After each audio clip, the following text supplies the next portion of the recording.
Evening all. Hope you're safe and well. Welcome to live chat 82 here on Brooksy's Bass Corner, coming to you all the way from London town here in the UK.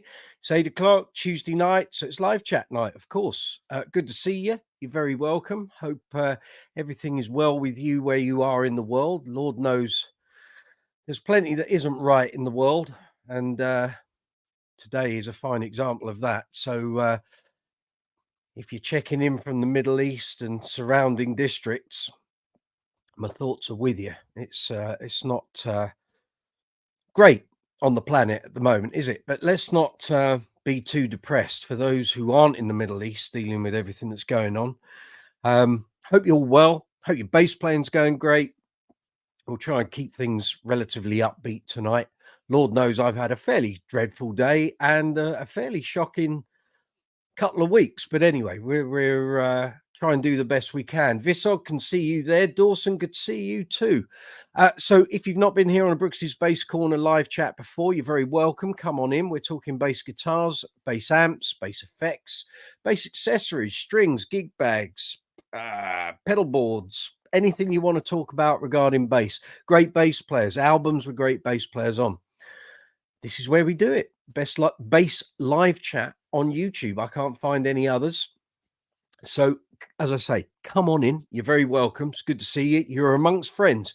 If you're a bass player, welcome. If you've got any problems with bass gear or something's not working, or you're looking for some advice or some information, maybe you're thinking of buying a new bass or a new amp or pedals, you'd like some opinions before you put your hard-earned cash down, then here's the place to do it. Gareth Harrison, good to see you. Just saw you popped up there. If I don't know the answer or I can't give you the relevant advice, then one of the fine learned souls that we have here on the Brooksy's Bass Corner live chat, one of us will be able to help you to some degree. So as I say, if you've got any problems with your gear or you're looking to buy something, maybe you got your first audition coming up, being a bass player for a band, or maybe you're trying to set a new pedal board up and you just can't get the chain of effects right to get the best tones, ask us. If I can't help you, as I say, one of the other people here on the live chat hopefully will. So if you're new to the live chat, this is the video window, of course. Directly below, you'll find a row of icons. There's a thumbs up and a thumbs down. Please give the video a thumbs up. If you're enjoying it, you don't have to, of course, but the thumbs up really helps the success of the video. It makes the algorithm pump the video out to more viewers, more bass players around the globe, helps to improve the channel, visibility, all that sort of thing. If you're going to give the video a thumb, 1 week, we'll get these in properly, won't we? If you're going to give the video a thumbs down, then please leave a comment. Let me know what you don't like, what you don't enjoy on the channel, what you don't like about the video. Because if you don't tell me what you don't like, I can't make the videos better. So if you're going to give the video a thumbs down, then be kind of helpful and leave a comment. That'd be great. Next to that, you'll find a share icon, which is an arrow, allows you to share this video out to social media, email, websites. There's a download button, which allows you to download a video, lets you watch it at a later date. There's the super thanks option, which is a love heart with a dollar symbol that allows you to make a contribution towards the video, towards the channel, if you wish to do so. Again, helps with the algorithm, helps to keep the channel running, allows us to buy all the bits and bobs that you see here on the videos, all the workshop stuff, all the lights, the cameras, the leads, the stands, all of that. There's also a shop icon, which allows you to buy Brooksy's Bass Corner merch via the YouTube channel if you wish to do so. But there is another way that you can actually buy Brooksy's Bass Corner merch and actually help the channel more than buying it through the YouTube channel. So in the description box below, you'll find links for Brooksy's Bass Corner merch. Stand up, you can see it. If I stand back, you can see it. Here we go. Rather fetching, I'm sure you'll agree. You'll find links for Spreadshirt and Spreadshop. They allow you to buy merch wherever you are on the planet. So there's a UK and Europe store, which is Spreadshirt, and then Spreadshop is worldwide. So if you want Brooksy's Bass Corner caps, hats, t-shirts, hoodies, sweatshirts, leisure wear, mouse mats. We have the Brooksy's Bass Corner mouse mats, of course. for all discerning bass players. We've got the mugs, of course, those as well, with the exploding bass on. There's glasses. There's 150 plus items in the Brooksy's Bass Corner merch store. So you can help the channel if you go through those merchandise links. You want to help the channel and you want something for your money, then merch is a great way to do that. In the description box also you'll find timestamps. They will be there from around midday tomorrow. So when this video finishes uploading to the YouTube platform, so at the moment it's a live stream, but it takes about 10 to 12 hours to fully upload. So once that's there, then I go in, I put the timestamps, and what that does is allow you to zoom through the live chat so you can see a list of all the things we talk about tonight. And rather than, if you don't want to sit and watch a 2 or 3 hour live chat, some people do, some people don't, you will be able to go to the timestamps in the description box, click on each one, and it will zip you through the video. You can also do that using the timeline on the video screen. So if you put your cursor towards the left where the play, pause, volume buttons are, that then pulls up a counter, shows you how far into the video you are. You'll see little notches in the timeline. Each notch corresponds with the timestamps that I put in the description box. So again, if you want to jump through the video, you can do that using the timeline. After the timestamps, you'll see the merch links. Then there are affiliate sales links for vidIQ, StreamYard, which is the platform we're broadcasting on, allows me to do all the graphics and the interactive video chat. There is the Bass Center merch, so t-shirts, caps, elite strings, basses. You'll find obviously the Betsy bass, which we give a shout out to most weeks. So if you're looking for affiliate links for the Bass Center, you'll find those in the description box. The full range of British Bassmaster basses at the Bass Center can be found using those links. You'll find them in every video, but they're here in the live chat video as well. So Bass Center, vidIQ, StreamYard, Top Cashback, which is a UK thing.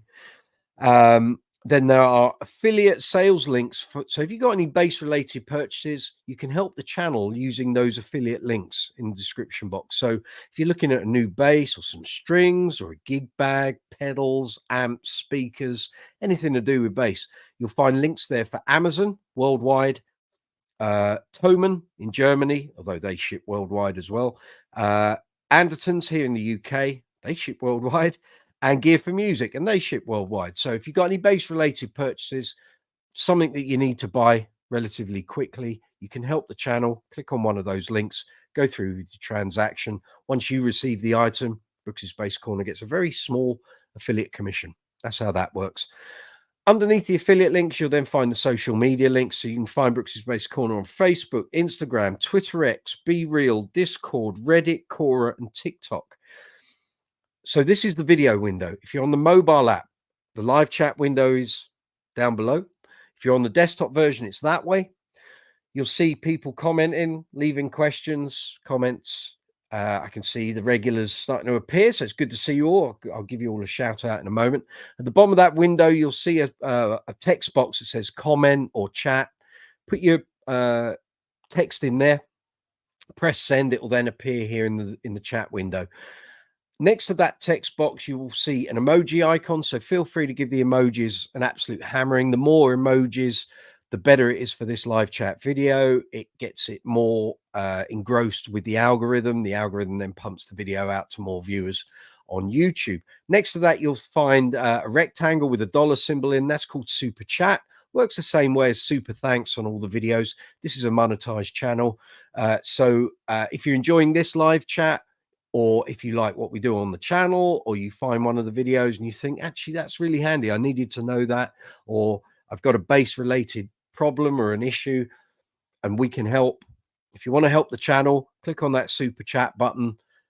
Small donations, medium donations, large donations, anything is all very handy for the channel. So you don't have to make a donation to the channel. The videos are free to watch. Do with them as you wish. But if you want to help the channel, keep the channel going, super chat and super thanks is a very handy facility. I think that's all the housekeeping done. So Visog, evening to you. Dawson, good to see you. Gareth, welcome all the way from rainy Manchester, I bet. Stacey Ann from North Carolina. Hope you're okay since the hurricanes passed through. Gareth Harrison, have you seen Rick Beato's interview with Charles Bertode? I haven't. I will watch that. I will be interested to see if he pulls him up on his clickbait stuff and his misdemeanors with Eagles material and run-ins with Don Henley.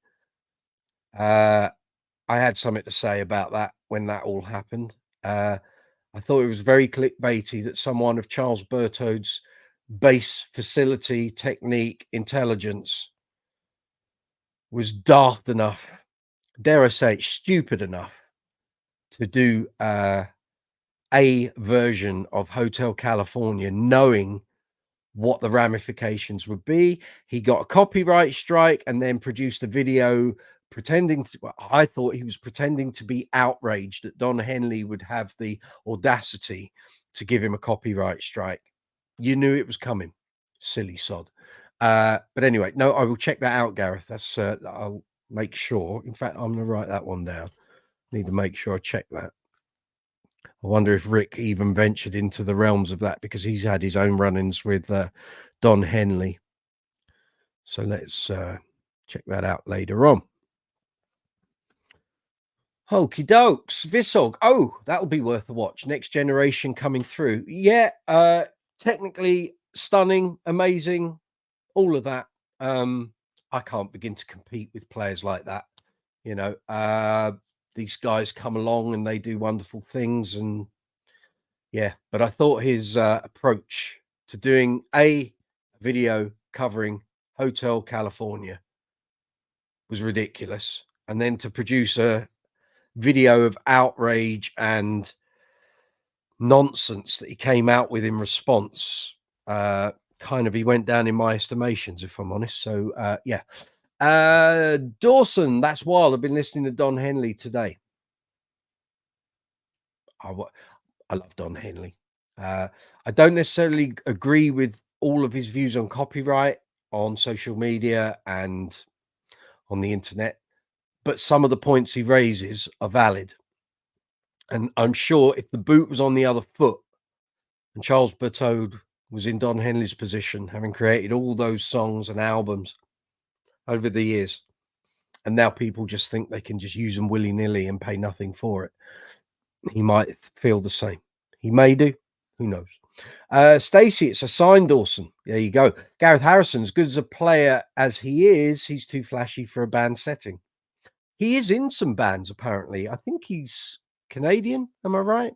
I think he's Canadian. I checked him out, like his biog, about 2-3 years ago. I think he won one of the Bass Player of the Year award things in the mag when we were still going as a publication, and one of the young upstarts, obviously on YouTube. And I think yeah, I read he was in bands, but I'm not sure if he still is, but he certainly was. But now he probably is just so busy with his YouTube stuff and what have you. Maybe he doesn't feel like he wants to do bands or likes being a solo artist. Who knows? Who knows? So what have I been up to? So saw you last Tuesday. God, it was a hectic week last week. Lots of stuff going on here, which you guys don't really need to hear about. Saturday, we had an Uncle Funk show up in Bourne in Lincolnshire, in Bourne Corn Exchange. Went very well. We had a great night. I think the audience had a great time. If anyone from that show is watching this, I can't imagine they will be, but there we are. If you were there, I hope you had a good night. Hopefully see you again next year. Yeah, we had a blast. We had a blast. I snapped a string. The GB Rumor, the white one with the sound to light. It's not in here. It's in the other room. I snapped a string. I haven't snapped a string in ages. I think it's the first string I've snapped on a bass since we came out of lockdown. And I can't actually remember. I'm looking at the basses, trying to work out which bass I last snapped a string on. I can't actually recall. Apart from the one that was in the workshop when we were setting up the Fender Precision last year, where I put some older, they weren't old, they were older rotor sounds. We tightened up the G string and the core had corroded. They were 2008 strings, but they've been kept in a strings box in the garage and they'd corroded. Central core had corroded. I can't remember what last string was, or the last bass that had a snap string. It must have been the Empathy, because I was using that predominantly up to COVID. That and Betsy didn't snap any strings. So I'm guessing it would have been on the Empathy, probably 2018, maybe 2018. I can't remember the last gig when I snapped a string, so who knows? But anyway, I did it on this show. Those strings have been on a while. The weird thing was, I don't think I was even playing that string at the time. I think I was muting it, and my fingers brushed across it. We were playing Get Lucky, which 2-song medley with I'm Every Woman. And we were just getting to the end of Get Lucky, and I think I mute the strings with those fingers. D and G were muted. And maybe I was just putting pressure on them or something. But anyway, it snapped over the bridge. Fairly common. If a string is going to snap, usually that's where it's going to do it. There was no burrs or rough edges on the bridge saddle. Just the string was knackered. It had been on for quite a while, and I'd done a lot of gigs with it. So there we go. So that bass will be getting a restring this week, I think. Maybe. And I will film it all, getting a restring set up clean, do a few little tweaks here and there on it, and it'll be up on the channel. If I don't get it done this week, then I'll take other basses to my gigs this week, and I'll do the restring and set up next week. That's the way it rolls. So this week, wedding gigs. So not public affairs. Andrew Gocken, welcome. Don't think I've seen you here on the channel before. You are very welcome. Come on in. Hello all you fine people that also chose the very best musical instrument to play. We're going to get on well, Andrew. Make yourself comfy, get a drink, enjoy the live chat. We're here for a couple of hours, so it's good to see you. But yeah, wedding gigs this weekend with Uncle Funk, one in London. Oh, actually, Friday's gig somewhere else with another band. So one with Uncle Funk, one with another band. Big rehearsal with Uncle Funk on Sunday for the New Decades of Dance Theatre show. I know I said last week on last week's live chat, tonight was potentially going to be a night of having the new pedal board up, ready, running, and I could take you through some sounds. I haven't even got that far through this week yet. Today has been a nightmare from start to finish. So I will be doing that over the next couple of days. The board will be ready by Sunday. Actually, it needs to be ready by Thursday because I need Thursday and Friday to run all the stuff. So on next week's live chat, we'll have done the last sort of small rehearsal before we go in a dress rehearsal, which is on the 20th of October, I think. So by next Tuesday, the pedal board will be up and running. Sounds will be working. I'll give that all to you next week. So I'll have it here. We'll bring the camera down. You can see the pedals, see the settings, and I'll take you through some of the tracks and we'll do that. So that's all good. Dawson, I guess it wasn't that lucky breaking a string. It wasn't, but the string was old. The bass I'd already earmarked for a restring and a setup imminently anyway. The strings had started to go kind of what I call them hard, but it's like they lose their suppleness and their bendability and they become a bit sort of pressured. I don't know how to describe it, but when strings get older and they start dying off, they like that there's like a super tension to them and they become harder to play. But anyway, I'd earmarked that needed changing, so that was fine.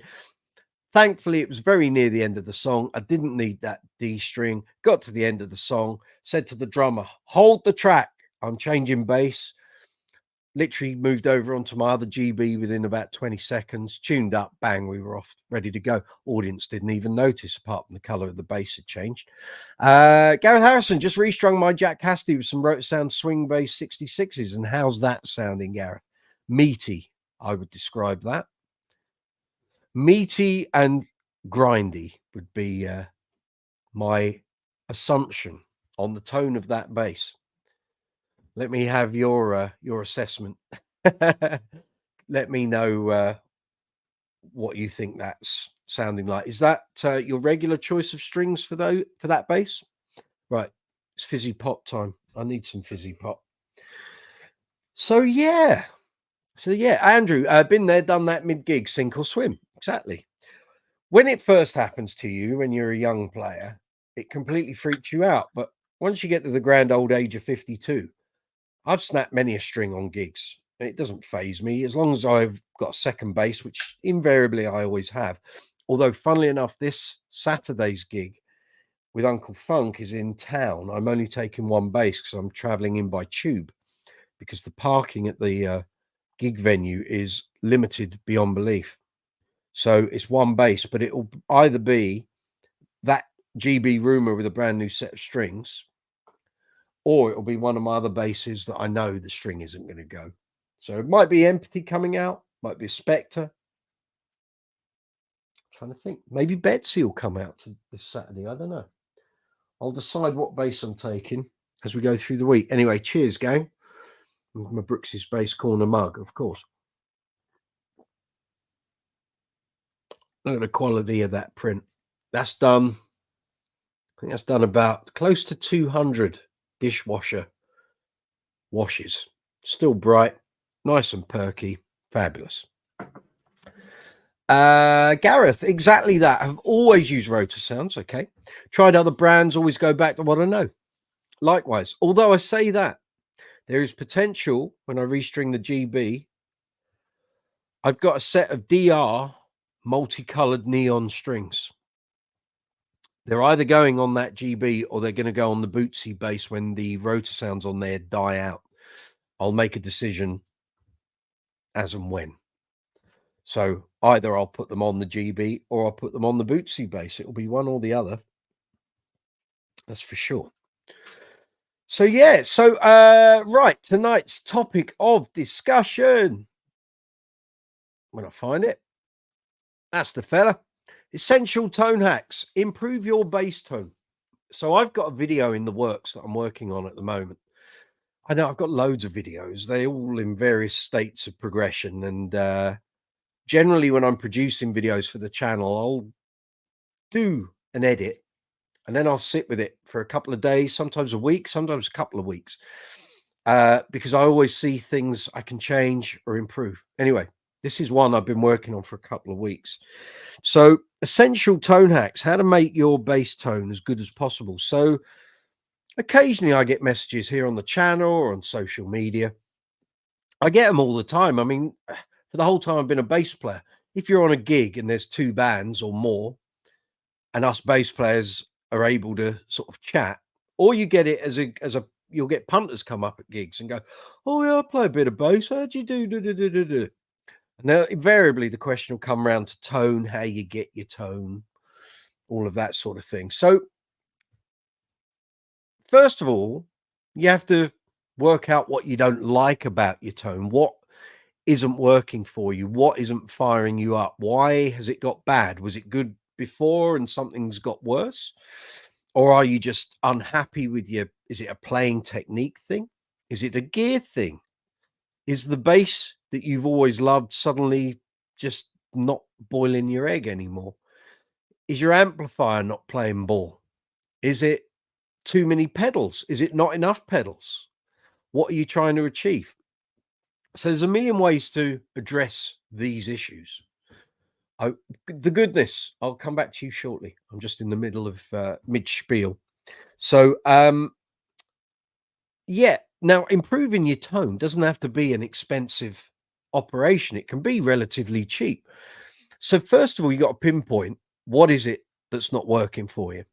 So sometimes if we strip everything back and think, right, well, what are you trying to do? What do you need your tone to be in order to be happy with it? So it could be a technique thing. Maybe you've always played fingers and stayed away from slap, pick, tapping. Maybe working on your technique is what's required.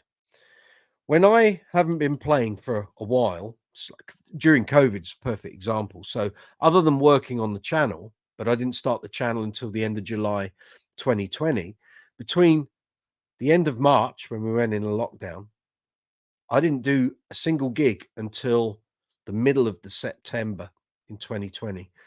That's a very long period without any proper show playing for someone who had basically played. In fact, I remember, I think there was 2 weeks from June 1995 to the point we stopped for COVID. In that whole time, I only ever had 2 weeks where I didn't do a gig, which isn't a bad run. Quite proud of that, actually. And those were for family holidays. Other than that, every week from the middle of June 95 to the end of March 2020, I gigged every week. So naturally, my calluses on my playing fingers and fretting fingers died. They basically went spongy. Now, yeah, I was playing at home, but playing at home is not the same as playing on a stage or doing a gig. The way you attack the strings, the way you fret, constant playing is a different level. And maintaining your calluses is all important, because for anyone who's lost their calluses, building them back up is not a happy experience. You can end up with blood blisters. It can be really painful. So keeping and maintaining your calluses is an important thing. Now, if all you've ever done is fingerstyle, then yeah, pick playing, slapping, tapping are going to be very alien to you. But they will open up a whole load of tones and sounds and approaches to playing that you didn't have just being a finger player. Now, for years, I didn't play with a pick. I didn't need to. It wasn't something I needed to have in my armory. There was always a bit of slap, but as I said on last week's live chat, in my career, the amount of slapping I've had to do as a working bass player is minimal, really minimal. Yet in my early years, like most young players, I was a bit of a slapaholic. It's like, "Whoa, isn't this great? Isn't it wonderful?" Invariably, as a working player, unless you're playing in a jazz funk band or a groove band with lots of slap stuff in there, you won't use it a lot of the time. You just won't. From someone who's been in that position, nothing would have made me happier than being able to keep my slap chops up all the time, but it just doesn't happen. So being able to play fingerstyle, play pick style, play slap, playing by tapping, all of those things will give you different tones, different flavors, different sounds. And if you can get a degree of all of those and anything else, muting with the palm of your hand, thumb playing with downstrokes and upstrokes, double thumbing, all of that sort of thing. Those are tools you can keep in your toolbox as a bass player and pull out at any time that you need them, just to give a different approach. And certainly with recording, having those things available at will, if a producer or an artist wants them, is a real godsend. So changing your approach, developing your approach, that might solve some of your tone issues. Then you got to look at things like your action on your bass. Is it too low? Is it too high? Having a high action gives you a fuller tone. Some people might say a better tone for recording with, but it's a lot more effort. So is that affecting how you approach the instrument? How you're actually attacking the strings? If you got high action and you're playing fingerstyle, it's going to take a lot more effort, a lot more pressure on your calluses and your pads. So maybe you're compensating playing too hard, and that's making your fingers sore, and then your tone gets a bit sloppy because of that. Now, with a lower action, yes, your strings are going to be lower. Are you really close to the pickups? And pickup height can be a major factor in your bass tone. If the pickups are too far away from the strings, then your signal's going to get weaker.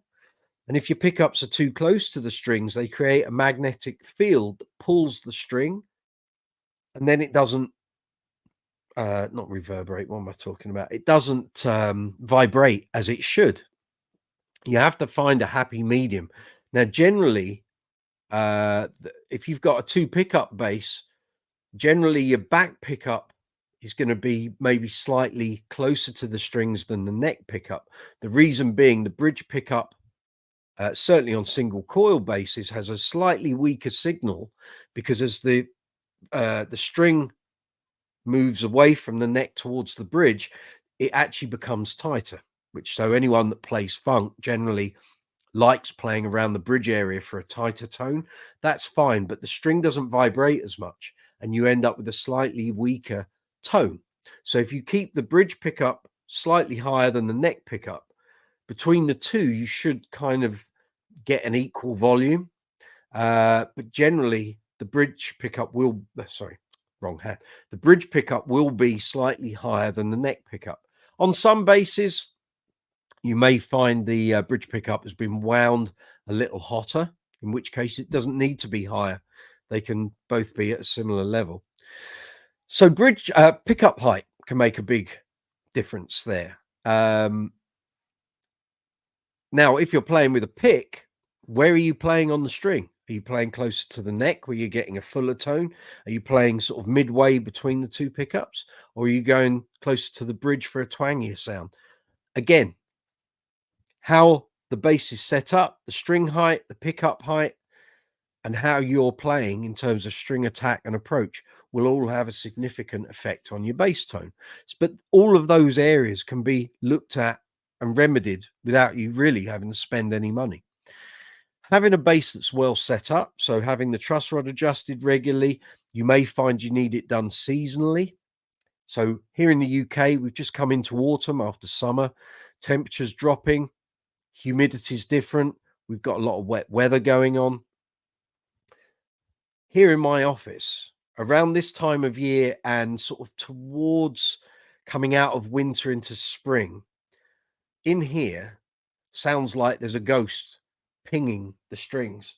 What it is the actual necks are adjusting. They're moving, compensating for temperature changes, humidity, air pressure.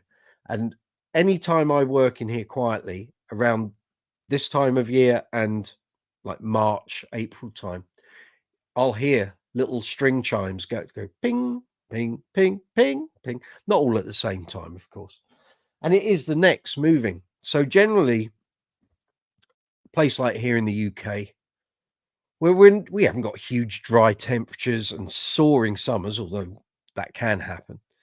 Generally, you want to just adjust your bass necks twice a year. So I think it's now as we go into winter, sort of autumn into winter, you just want to slacken off the truss rod a little. And then when we go spring, you want to just tighten up a little. So at the moment, you just slackening off. And then in the spring, you'll just tighten the truss rod a little. It's literally only a quarter turn, might be a half turn, but it's those seasonal changes, environmental changes. You just compensate for it. And I had to do it on one of my GBs at the weekend, my Kingfisher Blue one. The neck had just started to create a bit of back bow. So I just loosened the truss rod off a little and the thing just popped straight back to where it needed to be. It wasn't a case of adjusting the string action. The actions were fine, but I could see on the neck, it just developed a bit of back bow. So it was just slacken the rod off a little. And it just popped straight back into place where it needed to be. Now in the spring, I'll just give it a quarter turn back to tighten it back up. And that's it. That's all it needs. So all of those elements can affect your tone. Then we get into the areas of spending money. So you can take your bass for a setup at your local repair place or luthier, whoever you get to choose to do it, and let them give the bass a whole setup. You may well find when it comes back to you, it suddenly plays like a bass you've never encountered, and it can be a great thing. And suddenly it's like, well, why wasn't it like that before? A professional setting up your bass can make a world of difference to an instrument, whether it's playable or not. And it can affect your tone. It really can. If a good luthier or good repair shop knows how to set a bass up really well, makes it feel good to play, strings are better, intonation, action are all improved, suddenly a bass can come alive. I've had basses though that I've put into places to be set up and it's come back worse bizarrely, and you'll say to them, well, it's not how I wanted it. Well, that's what you asked for. It's like but it's not right, is it? Something's not right. It's not playing how I want. But you said you wanted a medium action. I said, yeah, but that's a lower action. That's not what I wanted. It's so before you take a bass away from a luthier or a repair shop, if you're having a setup done, make sure you play it. Don't just go in, collect it, and leave.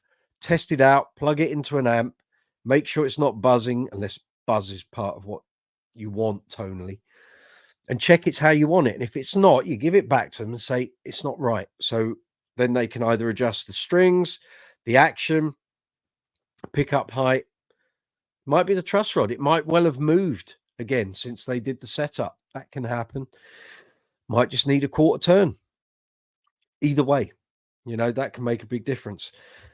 Then we're looking at strings. So obviously the strings you use, are the strings dead? Have you got a twisted string, which can sometimes make a bass not sound right, not voice correctly? Might be twanging and buzzing, and it shouldn't be. Twisted string can do that. So discussion on strings. So what material are you going for? Are you going for nickel? Are you going for steel? Are you going for phosphor bronze? Are you going for wrapped strings?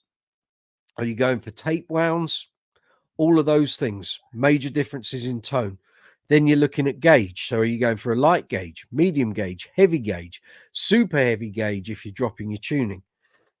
Are you going for round wounds, half wounds, flat wounds? If you're using rotor sound, pressure wounds, which are their version of half wounds. Again, all of those elements can change your tone and how you play. Some materials, some gauges, some windings work with some basses and don't with others. Don't ever assume that one type of string, one type of gauge, one type of material will work on all your basses. It's not the case. It's an ever ongoing adventure with strings. And all my basses, as much as I'm a rotor sound artist, rotor sound endorsee, some of my basses have got different strings on. So the Dingwall's got something different. The Kabicki's got something different. The Spectre's got piccatos. Status 2000's got piccatos. Trying to see what else. There's some elites on the Lodestone with the Sims Super Quads. Yeah, just a whole variety of strings on different basses, because some of those basses, that's the string material, the gauge, the winding of string that works for that bass. So then you can look at things like amplification. Maybe you're running on in-ears and it's not sounding how it used to. Your amplifier, if you're using amplification, can make a big difference. And I've moved from the combos that I had when I first started. My first professional rig was a Hartkey 350 watt head for an XL 4x10 Hartkey cabinet. I then moved to EBS and their Fafner amplifiers. You'll see two in the rack over there. My tone changed. When I moved from EBS to Aguilar, my tone changed. Using any of the Class D amps that I've got, your tone changes. Sometimes for the better, sometimes it takes a period of adjustment.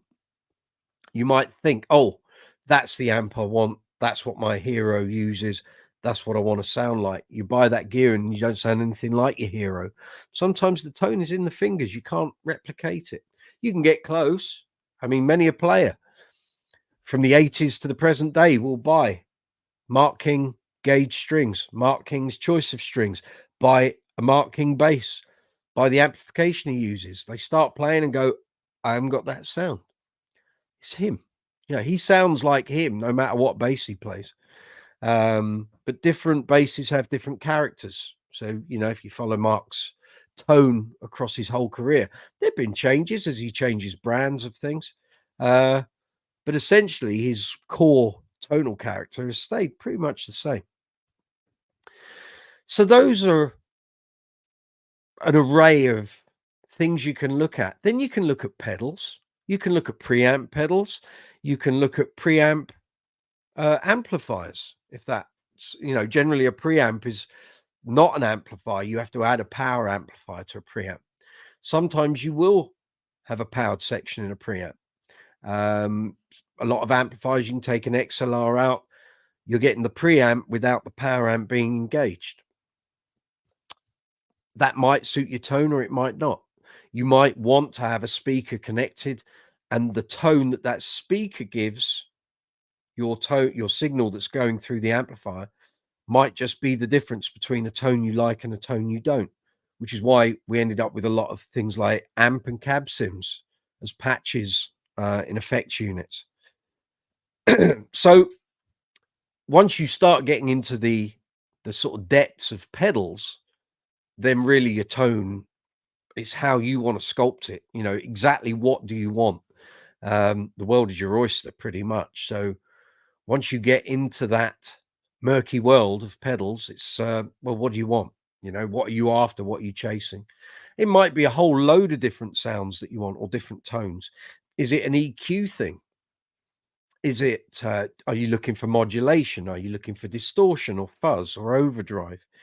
Are you looking for delay and reverb? Is that what your tone needs?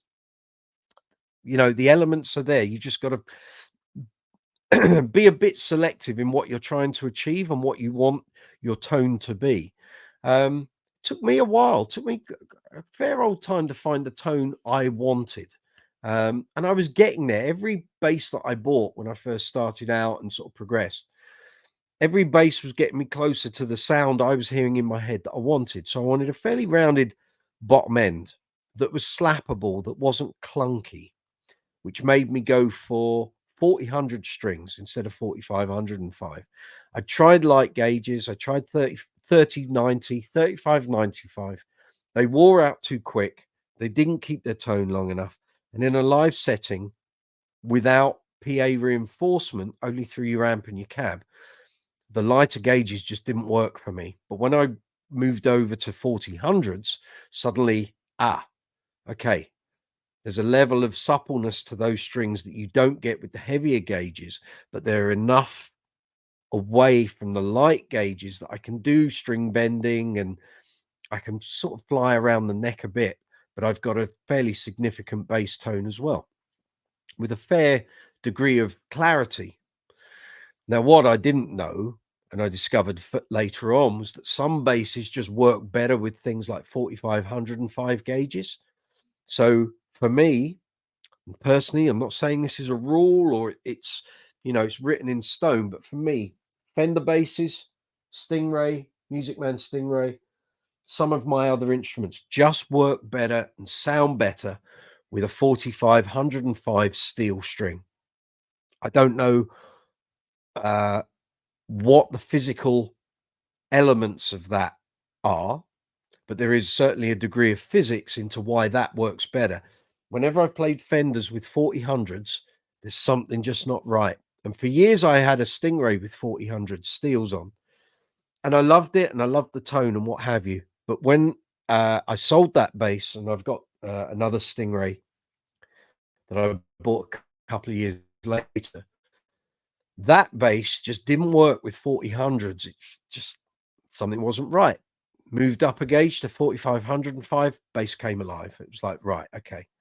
There's also, and I've said this on live chats before, I've said it on other videos here on the channel, there is definitely a correlation between, so I'm going to have to take a couple of basses out of the rack here.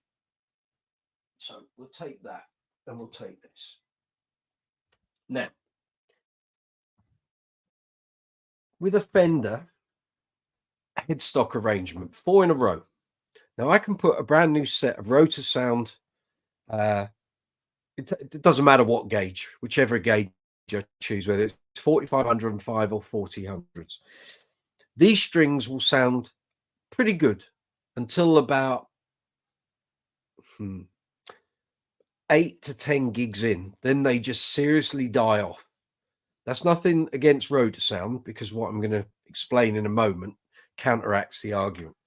But any bass with this kind of arrangement, I don't know if it's to do with scale length. I don't know if it's to do with how far the strings run to the tuning peg after the nut. I just don't know. But why, if I put a set of strings on that and get 8 to 10 gigs before I need to change them, can I put exactly the same brand of string, same gauge, same material, same winding on this Status Empathy and I can get closer to 25 to 30 gigs before these strings need to change. And I don't know if there's a correlation with how far the strings have to go to the tuning peg. I don't know what it is. Yet the physical nature of these strings lasts longer on this bass than they do on that bass. And I don't have the answers. And it's happened over and over and over again. Could never understand why I could go through strings so quickly on a precision or a jazz or a stingray. Yet if I move to status or a GB or my lembics, all of which have 2/2, not 4 in a row or 3/1, the 2/2 arrangement maintains the string life and the tone for a lot longer than on a 4 in a row headstock arrangement. I don't know what it is, but there's definitely something there. So those are all elements to improve your tone. So let's have your comments. I can see there's loads. I'll scroll back up to the top and work my way through them. Let me know what your tone hacks are. How do you improve your bass tone when things aren't going right or something doesn't sound right? It doesn't sound how you want it to be. How do you address your bass tone? What do you do? If you've got some nifty little pieces of advice, some nuggets, share them on the channel. Let's hear what you got. Right, I am going back through. I see you, Martin Fay. I'll get to you shortly. Okay, the goodness. Yes. Hey, Brooksy, good to see you. Right, on behalf of my bass students, could you speak to the skill to gear ratio when it comes to obtaining good tone? Often practice would do more favors than a new pedal. Agreed. But the pedal wins. I tell you what it is the younger generation. I sound like an old fart. I'm not. Okay. I've been there. I've been in this position. People always look for the quick solution. They don't want to put in the hard yards. So, right. Okay. I'll take this back. It's very timely, actually. Perfect. Right. 3 days ago was 33 years to the day since I went to university to do a computer degree for 4 years. And I knew that while I was doing that, I was going to sort of build a band. And when I graduated, we would go out and be the biggest band in the planet. Never happened. But what I did do when I went to university was I seriously got my bass tone, my playing together. And I can remember a period in the spring and early summer of 1992. So I was in my first year at university. And I was revising for my exams that came after the Easter holidays.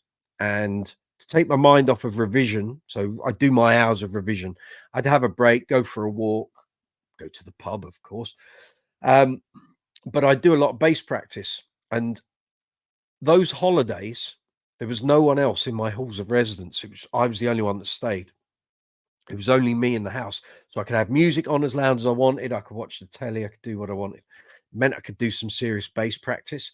And I must have spent a good 4 or 5 hours on top of my revision time, practicing my slapping, practicing muting with my left hand and my right, getting my fingers seriously working. I was running through albums and CDs every day of my favorite artists, favorite material. Lots of James Brown, lots of Toto, Queen, Duran Duran, Level 42, Roachford, Yes, Genesis, Ellis Beggs and Howard, Homelands. I mentioned this album a couple of weeks ago. Nick Beggs, amazing album, amazing bass playing. I couldn't slow things down. You know, they were either on cassette or CD. We didn't have slow downing software, but I learned a lot with my ears. But I was learning a lot about how I play on the note, behind the beat, feel, tone, how the controls on a bass affect how you play. You roll off some of the bass end, increase the treble, play on the back pickup, start getting really sort of honky jacko tones, all of that. But it's a hard graft. Now, all I can say is those years when I was at university, I did a lot of practice, knowing that when I came out the end of my degree, I was going into a world of music and I knew it was cutthroat. The time I spent at university getting my chops together, learning to be a bass player properly, doing gigs, working on albums, training my ears, because I don't know theory. I've not had lessons. I didn't go to music college or any of that sort of thing. I'm completely self-taught. But all of the stuff that I did then seriously stood me in good stead when I came out to be professional in 95. So I had a good vocabulary of covers. I had a good vocabulary for bass tone. I'd know what bass was used on certain songs to get certain sounds by which player and who they played for and all the session cats and what albums they were on.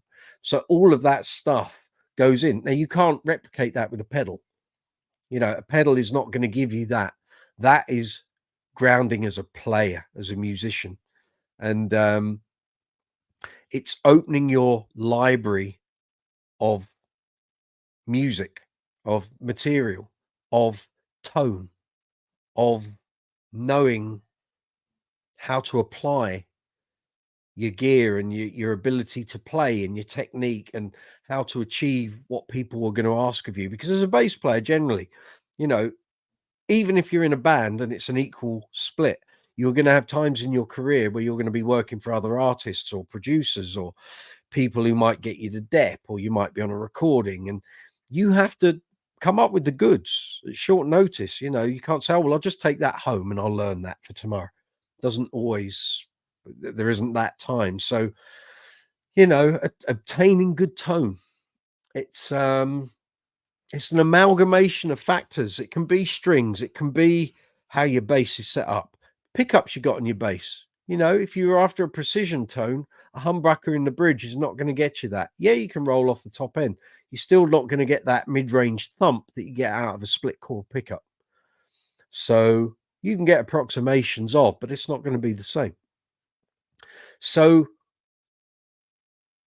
I would always say to any young bass player, bass students, certainly, you know, get an idea of the famous bass tones, get an idea of the songs you've heard on the radio throughout your life. There's a reason engineers love seeing a bass player walk in with a precision or a jazz bass, because they know how to mix it. Those are the bass tones that have filled our lives for the best part of like 70 years, you know. Why and you hear these stories all the time, people turning up to studios with like the latest all gadgets, fully active 25 band EQ on their bass, and the engineer says, can you just play a jazz or a precision? There's a reason for that, you know, and they know how to EQ it, they know how to make them sound good. But learning all that stuff is part of the journey, you know. And think of your music, whether it's a career or a hobby or however you want to do it, it's a journey. You never stop learning. You think you know everything, you don't. You don't. And stuff is changing, you know, all the time. And I've seen that, you know. It's next year will be 30 years since I turned professional, and everything has changed to how it was in 1995. Nothing is really the same as it was. So yeah, you can throw that at your bass students. Pedals have their place, but get the bare essentials right. You know how to get different tones out of your bass. Know how, if you change the strings to a different brand or a different gauge or a different winding or a different material, how that will affect you. If I go to a session or a recording, I might take 2, 3, 4 basses. I'll take a bunch of different strings with me, because they might say, don't want round wounds, want flats. And any amount of EQing is not going to get it to sound like a bass with flats. You've got to put flats on.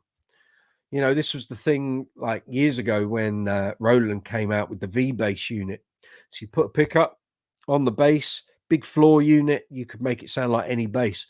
But even then, there are certain physical elements that you can't get around, and any amount of modeling is not going to make it sound like a precision with flat wounds. Just ain't. It's got to be a bass with a split core pickup near the neck and a set of flat wounds. That's what it has to be. So come back to me on that goodness if you've got anything else you'd like to add to what I've just said. Andrew Gocken, like Rotos, I've got Dr. Bootsy signature, Dr. Bootsy signatures, right? Not Doctor, Dr. Brooksy signatures on the 74 Rick 4001. 9 actually like them. Okay, snappy. Very good. I've not used DRs for... Last set of DRs I had was when I did my bass research in 2015 when I was moving from Piccatos. I tried a whole load of different brands, different gauges, different windings. I had some DRs then. They were very good. I just found rotos work better for me on the basses I was using at the time. But as I say, I've got a set of DR multicolor neon strings, which are either going to go on the GB Rumor or they're going to go on my Warwick Bootsy bass. Although that has a relatively new set of Rotor Sound 66s on it at the moment. Gareth Harrison, tone is very personal. What might be good for you isn't for everyone. Absolutely. Totally agree. Totally agree. We all play different. You know, it's how we attack the strings, how we finger the strings, how we fret the notes, pulling strings, vibrato, all of those elements, you know, it all goes into the melting pot. And what comes out is what people hear when you play. Visog, you can work on your teeth in. You can work on your isolated tone for ages, only for it not to work in a band setting. Completely correct. Completely correct.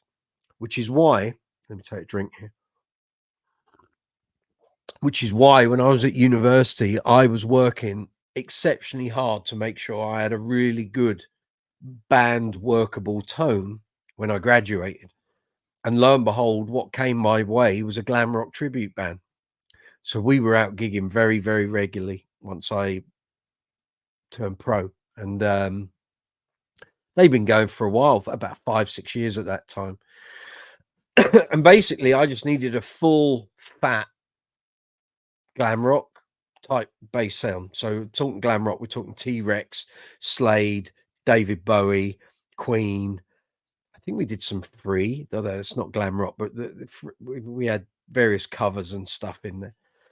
And it needed to be a Fendery kind of sound. So what did I have at the time? I had a Fender Precision Light with weedy sounding pickups before I got them changed, and my Kubicki Factor, which probably wasn't the right bass, but being pink, it had a bit of that, a bit of wow factor. So I used to play it without the huge bass boost.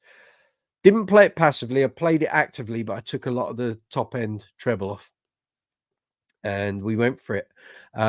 Very biased towards the neck pickup. Seemed to do. I live to tell the tale. But you are right, Visog. You can work on your tone for ages and think you're the bee's knees, and then you get out in a band and it's not cutting it.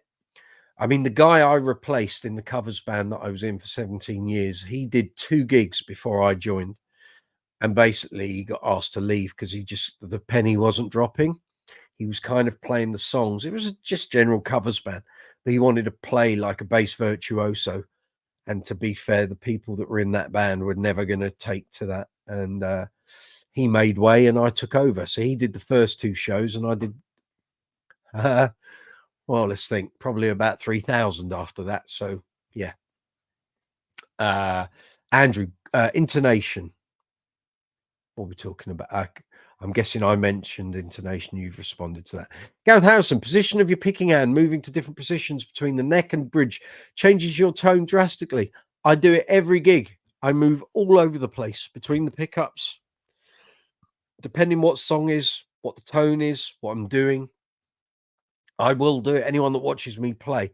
Sometimes you might see clips on social media and I'm anchored towards the bridge, but generally I'm moving about. I'm not, I don't have a preference over either pickup. The reason I generally go to the back pickup is for years I had a Stingray and I just got used to that. I got used to that sort of, not that high up, but where my hand and my arm would pass over the bass. I just got used to that. But that doesn't stop me going to neck pickup, whatever suits. If it sounds better, I'll do it.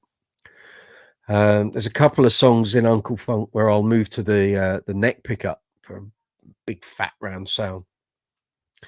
Martin Fay, good to see you. Hello, chat. Welcome. Haven't seen you for ages, Martin. You've been a busy boy. Andrew Gockham, put electrical tape on and just keep playing. Yeah, okay. If your calluses and fingers get sore. Kanamu Grobrat. Oh dear. I'll try again. Kanamu Grobradku. Grobradcow. Is that right? I'm trying. If I haven't done that right, I apologize. Thank you for the emojis. Good to see you. Welcome on board. Visog, camera struggling to focus when you move from your mic to the basses. I could start fiddling. I'll try not to move to the basses then. It's probably on an autofocus setting, so it's trying to gauge what to go for. Sorry. Steffi, good to see you. Stacy saying hello to Martin and Steffi, and then Martin saying hello to Stacy. I hope you've been keeping safe through the storms. Steffi saying long time no see. Andrew Gocken, check out Alain Caron. Yeah, I'm very well aware of his work with Uzeb. I've got a couple of albums going back to the early 90s. The goodness, well said. Thank you. Martin Fay, I think you need to consider strings and pickups as a combination. Yes, agreed. Martin, I love the tone I get from rotor sounds with the active MEC pickups on my Warwicks. Cool. I didn't enjoy the rotor sound and EMG passive combo. I ended up with DR Black Beauties with the EMGs. Okay. Again, it could be material, could be gauge with the rotor sounds. See, I love rotor sounds on my Spectre, which is classic sound, really. Rotor sounds, EMG pickups. It's got a tone pump circuit in it rather than the HasLabs, but I like that. That's fine. And I have obviously EMGs in the Betsy, and that's got rotor sounds 4505 on there. And I like that. But yeah. Okay, Manfred Oliveras, thank you for the comment earlier on. Good to see you. Hello from Puerto Rico. Nice warm 30 degrees sunny day. Good. Send some my way. It's been cold and wet here all day, so some sun would not go amiss. How you set the frequency knob in an Aguilar tone hammer? Okay, depends what you're trying to do.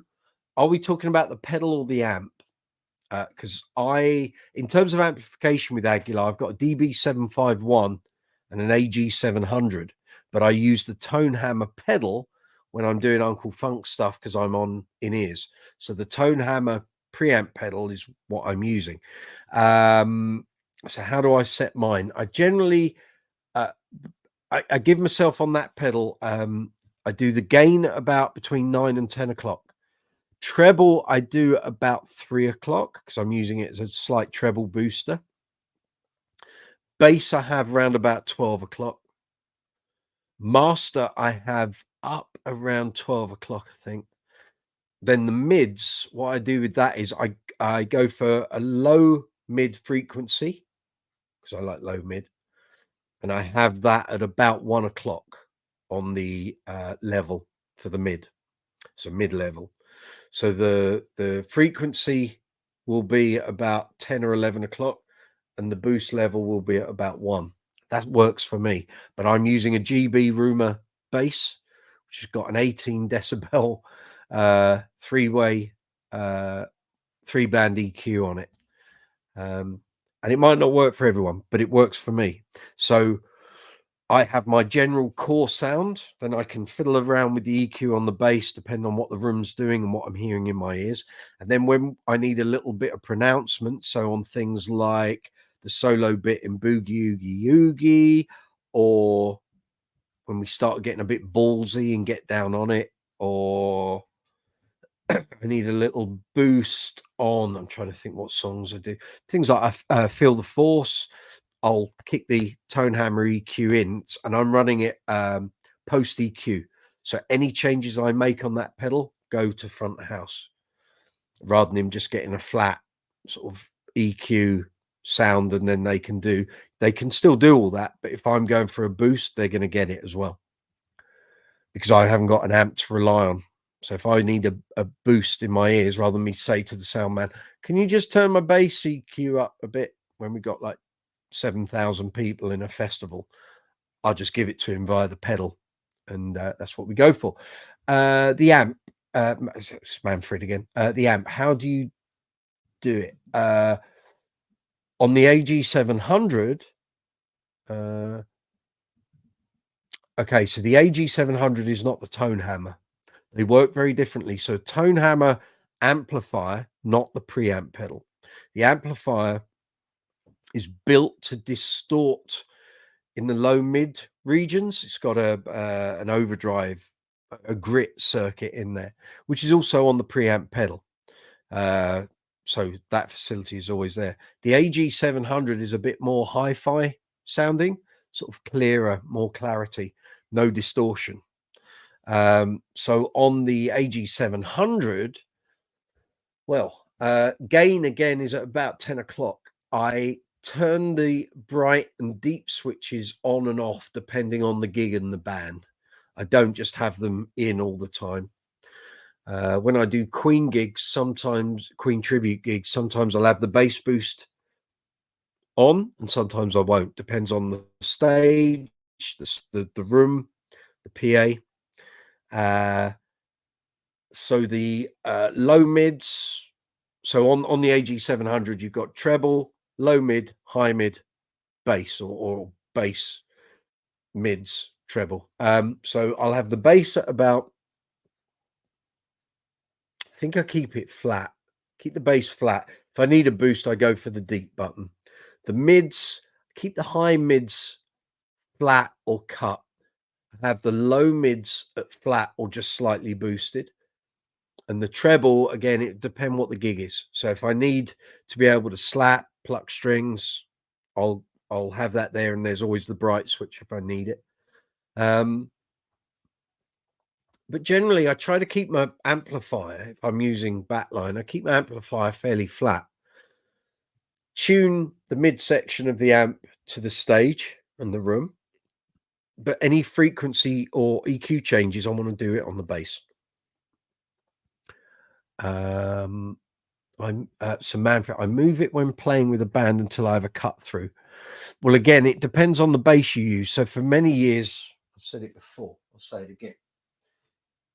I used this bass predominantly for loads of my work from 2007, pretty much up until lockdown because of COVID. And then obviously we did the bass string experiment with this. So for me, this bass, my Status Empathy, I've always called it a tonal battering ram because I can cut through any band mix. I've never got lost. I can hear my tone, I can hear my signal, and I always get it with this. I never disappear. So that allows me to cut through. The amplification I'm using is just reinforcing that EQ. But as I said, I tend to like the amp flat. I use the amp to cope with the frequency response in the room or on the stage. The bass is doing what I want to hear.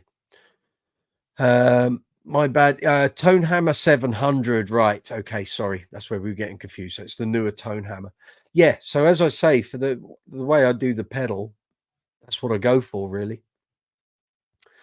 Gareth Harrison, have you tried the new Sire Z Series Stingrays? No, not yet. I need to really go to Anderton's in Guildford to do that. I haven't been to Anderton's in a long time.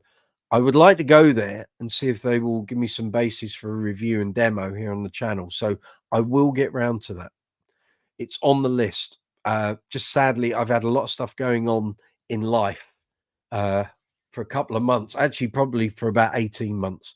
And that's kind of stunted a lot of what I wanted to do on the channel. So yeah, but hopefully there'll be loads of new content, and those Sire Z series will be part of that content.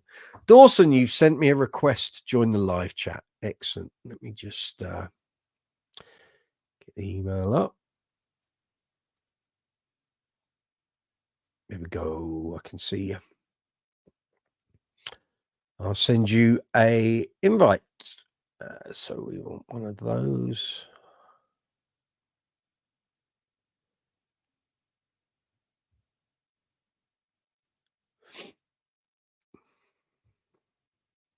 There you go. It's on its way to you.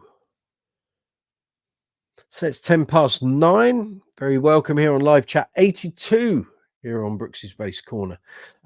Stacey, hey Martin, thank you. I'm in the eastern part of North Carolina where these storms usually land. Western North Carolina got more than any of us saw coming. Friends there are safe. Very good.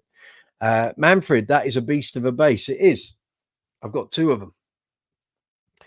They're 3 months apart on their birthdays. But yes, a Status Empathy, 1998 model with the fatter, full-on mid-range. So yeah. So good to see you all. Welcome. It's 12 minutes past 9 here in London. Wherever you are on the planet, hope you're safe. Well, there's a lot of crap going on in the world at the moment. Lots of stuff going on today, and if you're watching from those places, I'm thinking of you. Yeah, it's a lot going on. The world is rather unsavory at the moment, but I'll try not to make it too depressing here on the live chat, but try and keep things reasonably upbeat. So topic of discussion tonight: essential tone hacks. How do you improve your bass tone? How have you improved your bass tone when you hit a brick wall or a bit of a playing plateau? If you think your tone isn't quite what you're after, what do you do?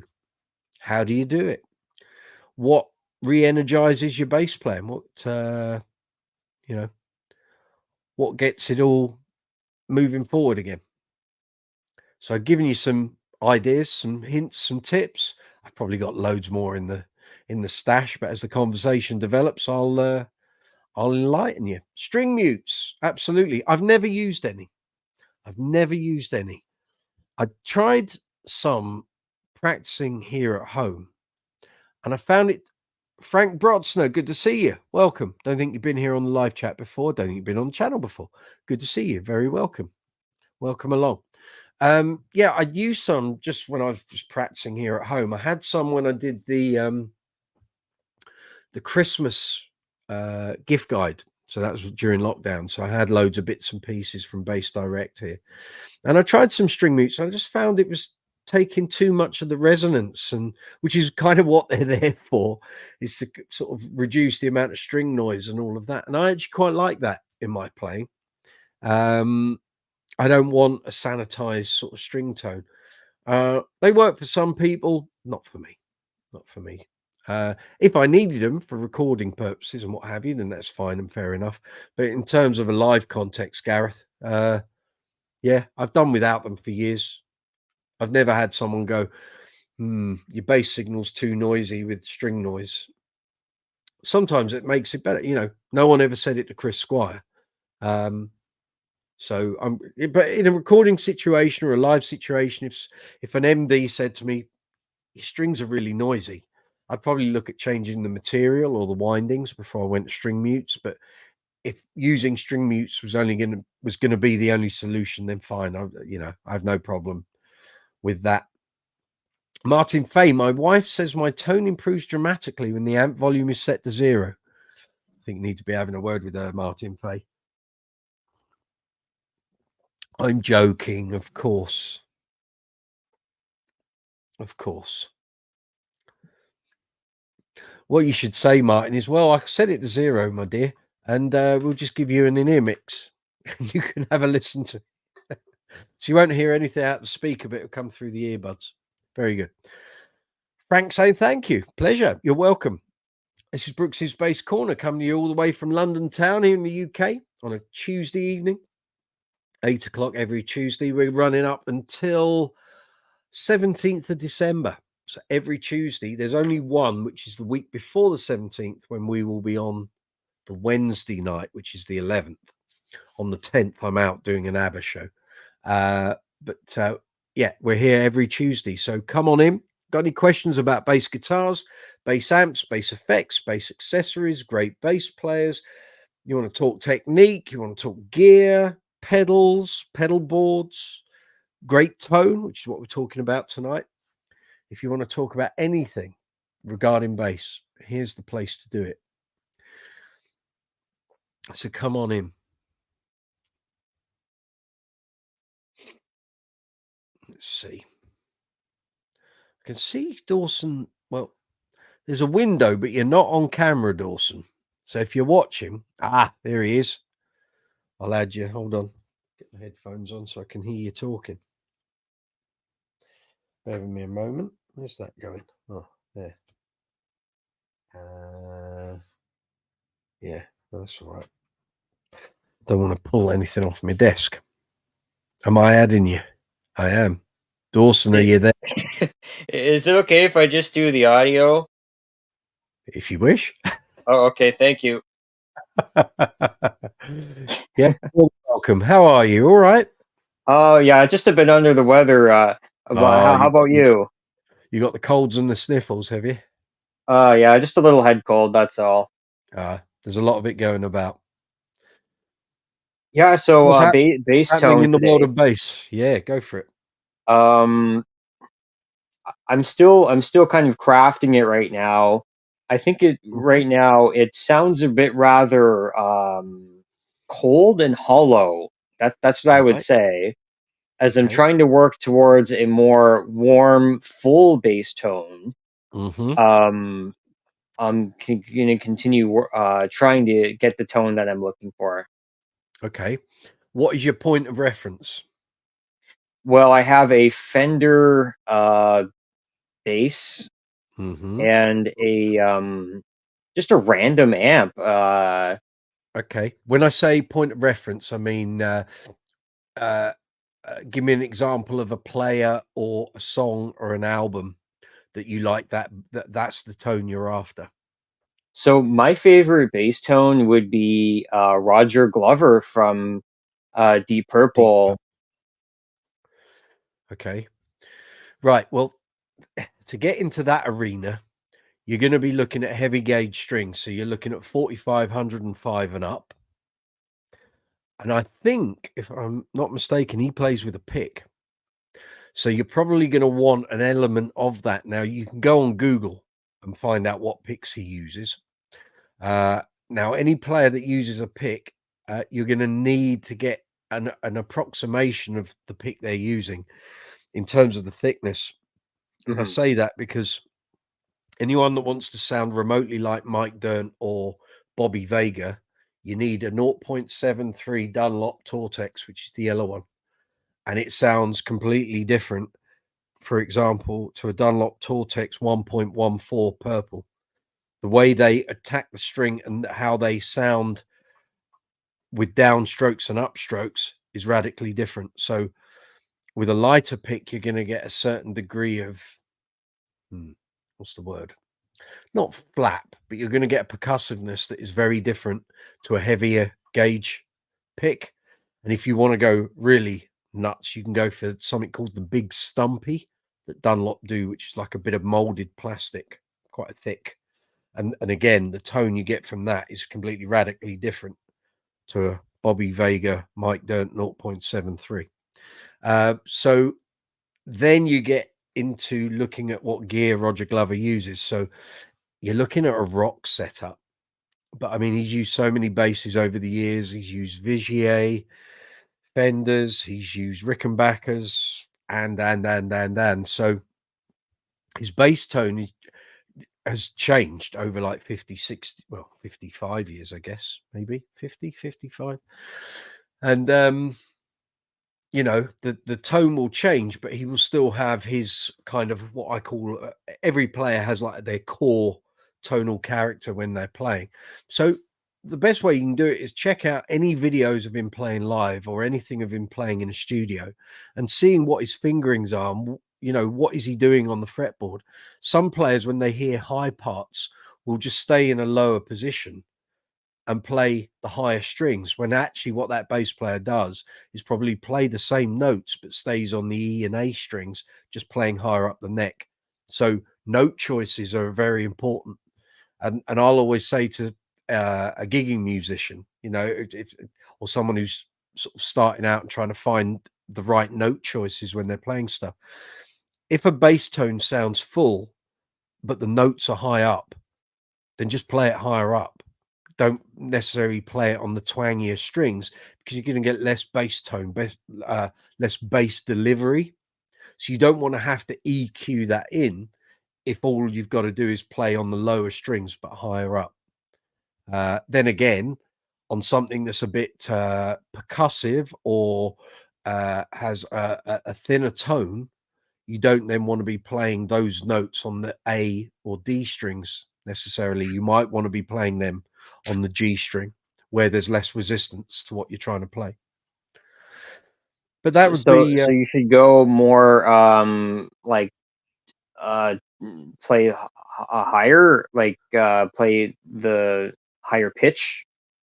Yeah, it could be. So for example, say you were playing, or say the part needed a G octave, A, B, C, D. Rather than play that on the D or G strings, play it on the A string higher up.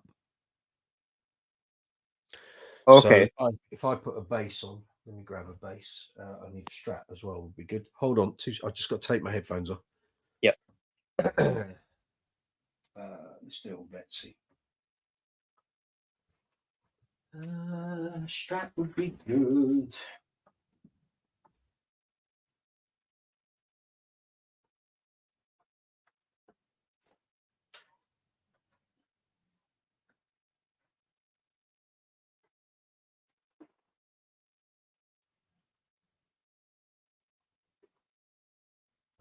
Sorry, gang, I didn't have a bass ready to go, did I?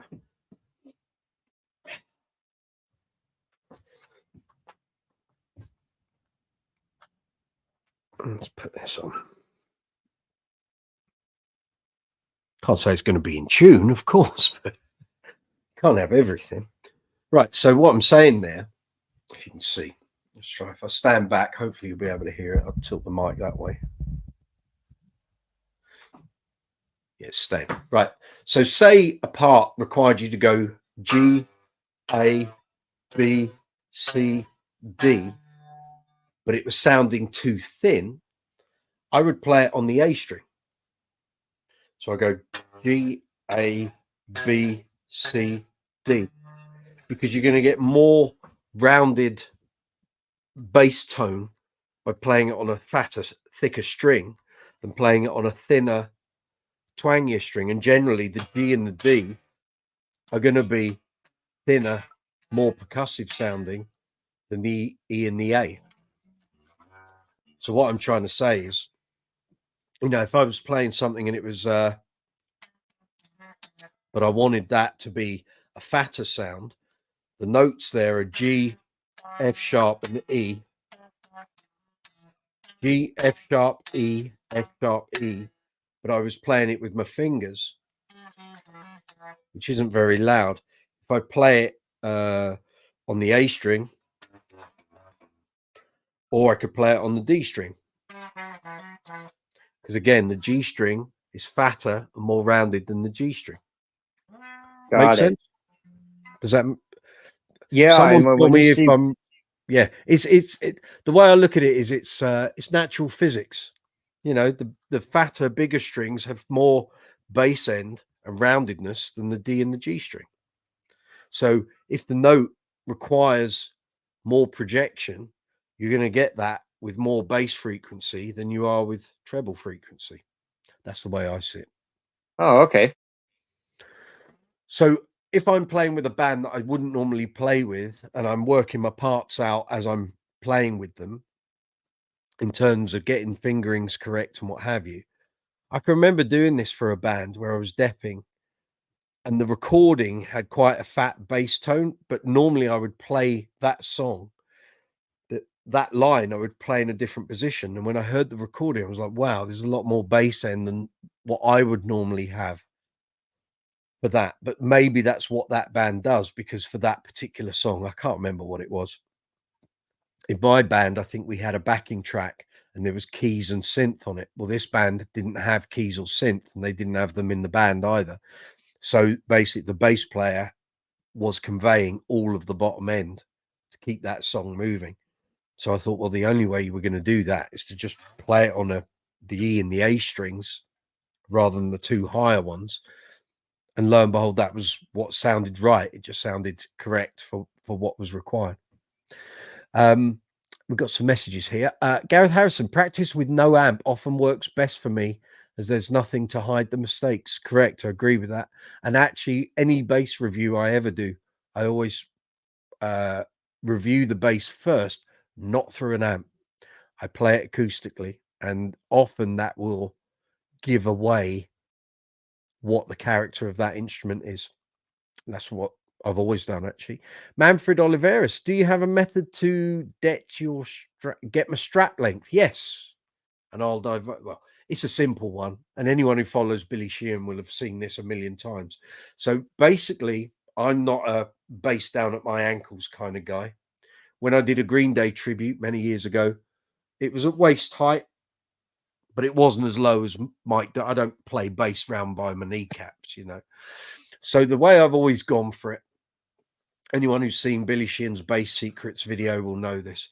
So basically, I set my bass at a height that is the same whether I'm stood up or sat down. And that way, the angles for my arms, my body, my shoulders, posture-wise, are always the same. They never change. So if I have a bass, I can't tell how much you guys can see.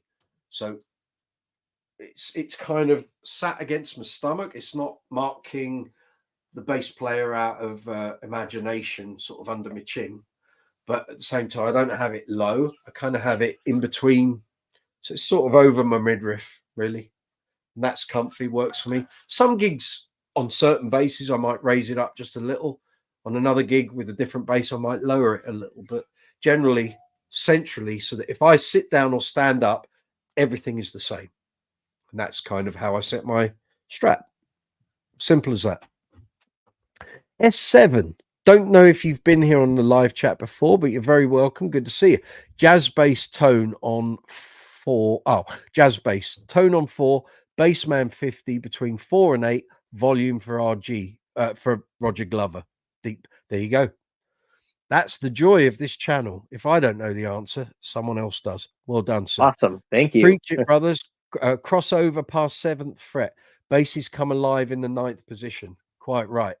Woofy like Grand Funk. There we go. Now we're talking. Manfred, the same here about the Strat. Excellent. We're on the same page, Manfred. So yeah, that would be my suggestion, Dawson, is you know, you can do all of this on Google. A lot of the big musicians, players, if you Google in, you know, Roger Glover's basses, Roger Glover's amps, Roger Glover's picks, Roger Glover's strings, it will all come up. And that's generally, and also look in album covers, CD covers, when they do their thanks to, invariably they always say thank you to the manufacturers who provide the strings, the basses, the amps. You'll get loads of information in there as well. And look up any old interviews. You know, sometimes that you might only get them in the images section on Google. So if you type in Roger Glover interviews, click on images, there'll be loads of scans from magazines and music papers. And that sort of stuff is, you know, really handy. So like when I was growing up and sort of finding my way on bass, the heroes I had, I would listen to the albums, and you normally get an idea if you saw them on telly or videos what their current sort of squeeze was in terms of bass and amplifier and strings and stuff. But if you then go into the album credits, that gives you some more. And then when you see these people interviewed, whether it's on telly or magazines or what have you, suddenly all the secrets come out. Oh yeah, I use that bass on that song and that bass on that song, and I use that gauge of string, and on that I used a fretless, and that's how you piece it all together. And then that if you follow certain musicians and their songs and their albums, it becomes indelible. I could tell you every bass that Mark King used on the Guaranteed album, and he used 1, 2, 3, 4, 5, about 6 different basses on Guaranteed. But I could list them all because I did all that research over the years. Oh, S7 is a mine of information here tonight. For 1972 era sound of Roger Glover, just use flats. There you go. Use flats? Flat wound strings, not round wounds. Okay. So you could find out what brand he was using then. I would surmise he was probably using Rotosound flats, or he might have been using Labellas, or he might have been using Fenders. I don't know. There weren't a huge amount of string choices back in those days. Yeah, because when I think of when that 72 was Machine Head album, and again Smoke on the Water, to me that's like a perfect rock song, and the way the bass comes in and the way it complements the guitar, it's a nice rounded warm tone, slight, yeah, again, distortion. Mm-hmm. It's the way I think when I play guitar, that's the bass I would want to play alongside with, Right. and that's kind of how I came up with that to be like the ideal tone for me. Mm-hmm. Okay. Well, flats will certainly get you in that department. It will get rid of any twanginess and sort of brightness in the tone. That's for sure. So yeah, start trying some flat wounds on your bass and see if that gets you in the ballpark of what you're trying to achieve. Yeah. And then Makes sense. later on, it was in 2015, I got to see Deep Purple live in upstate New York at Art Park. Okay. And so I was able to see Roger Glover play live. Mm-hmm. And That was an interesting experience. yeah, yeah, he had a He used to great live here in the village that I live in. He used to live here. When I had to do a very short interview with him prior to the 2014 London bass show, he said, "Where are you?" I said, "I'm in Denham, near Uxbridge." He went, "I used to live in Denham." I said, "Oh." I said, "Do you still?" He went, "No, no." No, he moved somewhere else, but very nice chat. Oh wow. Huh. Yeah. And when I seen him play solo, I think it was during Hush. Yeah, he did the bass solo for like a minute and a half, and I recorded it on my camera. It was just so it was such an honor, basically. And Mhm. there's another one. Yes, during that show, he was just able to lock in with the drummer, and because the drummer Ian Pace is left-handed, I Yeah. think that Roger Glover had to have like a certain tone or a different way of playing to adjust Mhm. with the left, which also made it more unique, and it was more pocket playing. The technique was some of it was also pocket playing. It was funky, and um, They covered a lot of ground. it was heavy too, because that was when they developed heavy metal, and Mhm. it was one of the premier bass tones for that. Okay. S7 is contributing massively to the chat here. He's telling you everything you need to know about Roger Glover here. He says, so for 72 era sound of Roger Glover, just use flats or tune your tone down and palm mute. It's just awesome. Watch Copenhagen 72. He used a P bass and a Rickenbacker with jazz pickups back then. There you go. That's a gold Well, mine right there. there you go. John Cooper, good evening. Good to see you. Sorry you're late. No, you're perfectly okay, mate. You can join in anytime you like. S7, Brooksy, how do you handle front of house? Do you have a direct box or did I come in on that discussion earlier? Okay, so when I'm using in ears with Uncle Funk, so we don't have any backline, no amplification. So I basically go from my bass into so the small pedal board, which is about to change radically come the weekend. Small pedal board is Boss TU2 tuner into a Digitech drop pedal, into an EBS Octabass pedal, into an Aguilar filter twin pedal, into the Aguilar tone hammer preamp pedal, not the amplifier, the preamp. So it's basically the same guts as a tone hammer pedal, but without the power section. I select that to post EQ. So any changes I make on the pedal tone wise, front of house gets that as well. And a DI out of the tone hammer straight to the front of house desk. That's what I do in that band, which is the bulk of my work at the moment. When I'm doing Queen tributes, pretty much all of that's got Backline. I'll pick the amp and the cabs depending on the venue. Like in the week before the gig, I get sort of details of each gig, and I can work out what I need to use, what I need to bring with me.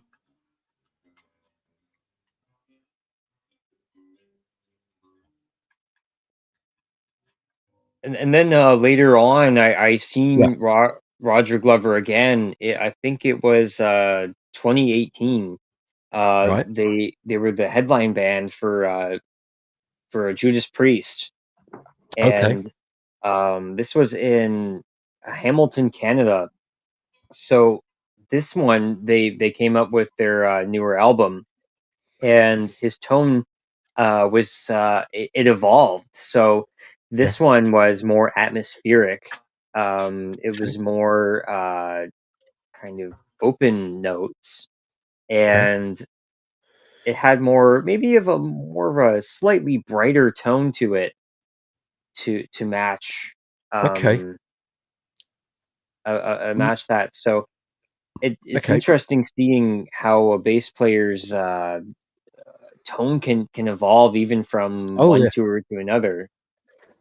Very much so. Martin Fay has just said Roger Glover has a quote on his website where he says he used flat wounds in the 70s and later switched to Picato or Ernie Ball round wounds. I should have known that because I used to use Picato. Yeah.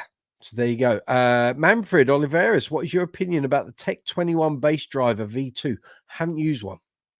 I've got the V1. I've got the first Sons amp bass driver, which doesn't have the MIDI EQ on it. I wish it did, but I haven't used a V2. Haven't had the opportunity yet. You won't go wrong with Tech 21 gear. It's pretty good. Although they did do an amp and cab thing back in around 2015, which was okay, but it always felt a bit underpowered to me. It felt a bit. It was trying to do the Ampeg thing in a solid state fashion, and I didn't think it really got there. But it was a nice enough setup. Just didn't have enough sort of, pardon my French, balls. But there we are. S7. Oh yeah, he's totally different now. Last 220 years, he was a Vigier user with rounds and a wide open tone. Yep. A Vigier bass is certainly not a Rickenbacker, that's for sure. Manfred Oliver, your experience about the V1. It's a Swiss Army knife. It's the sort of thing you stick in your bag and you've always got it. I'm not a guy that generally, for years, has played with distortion. I tend to use more distortion now. I'm in the disco band, and there are certain places where I can use a little bit of that. I'm not a bass player that has distortion on and I play with that all night. The V1. So the drawback for me always was, again, it was trying to give bassists an Ampeg tone in a solid state box, which is fine. I don't have a problem with that. But you're never going to quite replicate the sound of valves with solid state. It's physics. You just can't get around it. But the V1 didn't have any MIDI EQ. So sometimes a Sons amp, depending on the bass you're playing, what you're playing, what band you're playing in, it could sound like someone had stuck a pillow over your amplifier, and it would sound really sort of indistinct and a bit woolly. Now, some bass players really love that, and then they turn it up and it'll be like noisy bass. It was never my thing. But I have to say, I took the V1 out last year. We did a festival in Denmark with Uncle Funk, and we hired in a bass, so I didn't have to take one, which was great. And I didn't want to take my pedal board. So all I had to take was a tuner and a preamp. And I thought, I didn't want to take my Aguilar because you have to take the specific adapter for it. And I wanted to keep everything as simple as possible. Don't want grief at customs, and I don't want grief going through the security scans and all that. So I took my Sons amp with a battery, with a 9-volt battery. And it worked really good. But again, I was getting through the gig and I was thinking, oh, I got supplied with a Precision, which was fine, but it didn't have the poke that a Stingray would have had if I'd had that. And it was fine. For some people, they would have said that's their perfect tone, a Fender Precision, nickel round wounds, and a Sons Amp V1. And it was fine, but I was having to pump the presence and keep pushing and pushing and pushing to get some sort of clarity coming through in the system to my ears. It was fine. You know, it was a one-off gig. It was fine. The videos I saw back, bass sounded great. But I think that Sons Amp V1 kind of has a place, and some things it will do really well. But I would always rather have my tone hammer or an EBS micro bass, just because there's more flexibility, there's more tone shaping. But the newer version of the Sons Amp kind of has rectified some of that, but I still think its core tone is going to be sort of based around what an Ampeg sounds like. But I haven't tried one, so I can't say for sure. But that would be my take on it. John Cooper, we're talking tone. I'm sure the elusive search for the perfect sound, always. For all the amps, pickup strings, I've found that human fingers are the greatest influence on tone. Absolutely. Where you play, how you attack the string, your note choice, your placement is everything. Manfred Oliveris, I think some find it overwhelming regarding the color it adds. We're talking about the Sons amp. Yes, it can be. S7, attack, finger pressure. Yep. 10 bassists on the same bass will sound different. Absolutely. Couldn't agree more. Also, that no backline amp blows my mind. The future is a scary place. I love my Aguilar stuff. I love my EBS stuff. Two totally different sounding amp manufacturers. I get totally. I can have the same bass, plug into those two setups or different amplifier and cabinet setups that I've got, and they will sound totally different. But I can use them on specific places. Then again, I'm not using amplification as much as I used to, so it is what it is. And I have to say, going on IEMs, not having amps and speakers to carry is a joy. It's quite liberating when all you've got is a little pedal board. In-ears are all dealt with by the band. I don't have to. I literally just turn up with what goes in my ears. I don't even take the transmitter and receiver anymore. I put my receiver in the drawer, in the rack, and that's it. That's all I have to do. I like it. It's good. It works for me. Yeah. Some of how my my bass Yes, playing Dawson. developed was so after the Eye of the Tiger and a couple of the other songs, so I was in the school, like in the music class with Yep. people playing in grade 9, and okay, they just started playing a song and they said, "Hey Dawson, just grab the bass." I said, "Oh, I don't know what I'm doing." So they just said, You "Okay, soon just learn. put your index finger on the second fret of the E string and the A string, and then you do 1 2 3 1 2 3." Okay, and so the song was it was from the Killers, "When You Were Young." Yep. So it was a Canadian band, and so I was like, okay, dung dung dung. I was kind of plugging along, and I'm like, okay, so how do I know what notes I play right? So I just have looked at the other bandmates and see, okay, what kind of face are they making? Are they making a smiley face or a frowny face? And okay, they're smiling. Okay, I'm doing good. And then they kind of look, oh, the little frowny face. So then I kind of change my playing Yeah. until they start kind of looking at me positively again. So that was one way of how I can gauge of how Yeah. I'm playing during the song. Yeah. No, when you start out, little things mean a lot, and they will totally color how you approach the instrument. You learn these things very quickly. So if you're not playing in a band friendly context, usually people will tell you, or if you record it and have a listen back, and you'll realize you're not locking in with the drummer or other members of the band. And then you take that little nugget and it's like planting seeds. And over time they become natural to you and you'll change how you play. or what works and what doesn't. But it's a learning process, you know. It's like as the gentleman was saying earlier, you know, students want a pedal that solves everything, and it's like, no, you've actually got to put the graft in. You've got to do the hard yards, you know. But it pays for itself in the end, because you develop a way of playing that is yours, you know. That's how it kind of works. John Cooper, my band is the same, no backline, all through the PA via my Line 6 Pod Go and with IEMs. It's very liberating.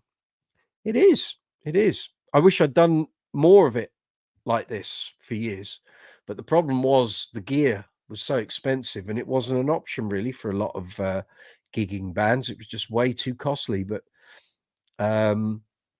in the lead up to lockdown, because of COVID, suddenly all the prices for this sort of stuff came down, and it became far more advantageous to do it. And I got very lucky that with Uncle Funk, as we came out of lockdown, the new version of the band, the guy that runs it, and his crew decided we were going backline free, and everything was going in a rack, and off we go. And it's been great, I have to say. And if all the gear goes down, it wouldn't matter if I had an amp and backline, because everyone else is off. So I got out of the habit of bringing a security blanket in the form of a cabinet and an amp, because, as I say, if the rack goes down or the system goes down, me, the drums and the horns are all you're going to hear. So I got out the habit of bringing an amp and a cab, and if it goes down, then it's up to the band leader and the crew to sort it out. Harsh but fair. So here we are. It's just coming up to 10 to 10 here in London, in the UK. 1st of October. Where's the year gone? It's flown by. Can't believe it. We've got Dawson here on the live chat. He's not showing us his camera this week. He's on audio only, which is fine. And we're talking bass tone. Yes, we are. So if you'd like to come on, join me and Dawson on the live chat, you are more than welcome. You send me an email. There's a ticker running along the bottom of the screen. Send an email to brooksysbasscorner@gmail.com. I'll send you an invite to this live chat. You accept the invite and you will be on screen, or you can come in on audio if you wish. You don't even have to show your face. It's simple as that. So what's going on in Dawson's world then, other than having a cold? Yes, I missed the Kim Mitchell concert, but luckily I have seen him before. I've been reading a Guitar Gear magazine from 2016, and I think there was a couple basses you mentioned before, and I seen one of them that was mentioned. Now Right. I can't think of the Olympic. Yes, I'm like, oh hey, that was Yeah. one that you've mentioned before. I Mm, think it was called yeah. an Olympic bass. Yeah. And also I seen the Spectre in there too.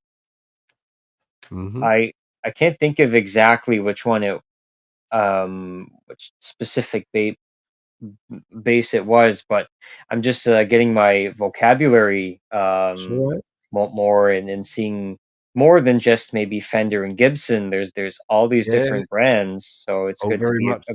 acquainted with what's around. You'll never make the faux pas like I did walking into the bass center for the first time in August 1988 and asking if I could play a JD Status. I thought it was the same thing. I thought that was the brand, JD Status, not realizing it's two separate, very distinct brands. But you only learn it. The guy said to me in the shop, well, which do you want to play? I said, well, a JD Status. He said, well, which? I said, well, no, it's the same thing. He said, no. There's JD, they're over there, or there's Status, which are over there. I'd got confused with the liner notes on Level 42 albums because it always said JD Status right next to each other. Oh, okay. Confused. My fault. Oh, yes. Did you find that when you went backline free, did you find that you've sacrificed some of the warmth you get from an analog to the No, rack? Or were you No, rather satisfied with your new tone? because I can EQ it. So basically, I've even got my bag here. I have an iPad in my bag, and everyone knows I hate iPads on gigs, but in this context, it's completely relevant. So because we're on IEMs, we have a mixer. It's on the iPad. We all have our individual sends into the mixer. I can click on my number, which is number 3, and then I can see the whole layout for the whole band, all the channels. So from that, I can then EQ the bass how I want it to be. I can EQ any of the other channels how I want it in my ears. I can raise and lower the volume levels. I can do whatever I want. So for me, I can make the bass sound how I want it to sound. Thankfully, I use pretty good gear. So on a gig like that, I've got a 3-band EQ in the bass.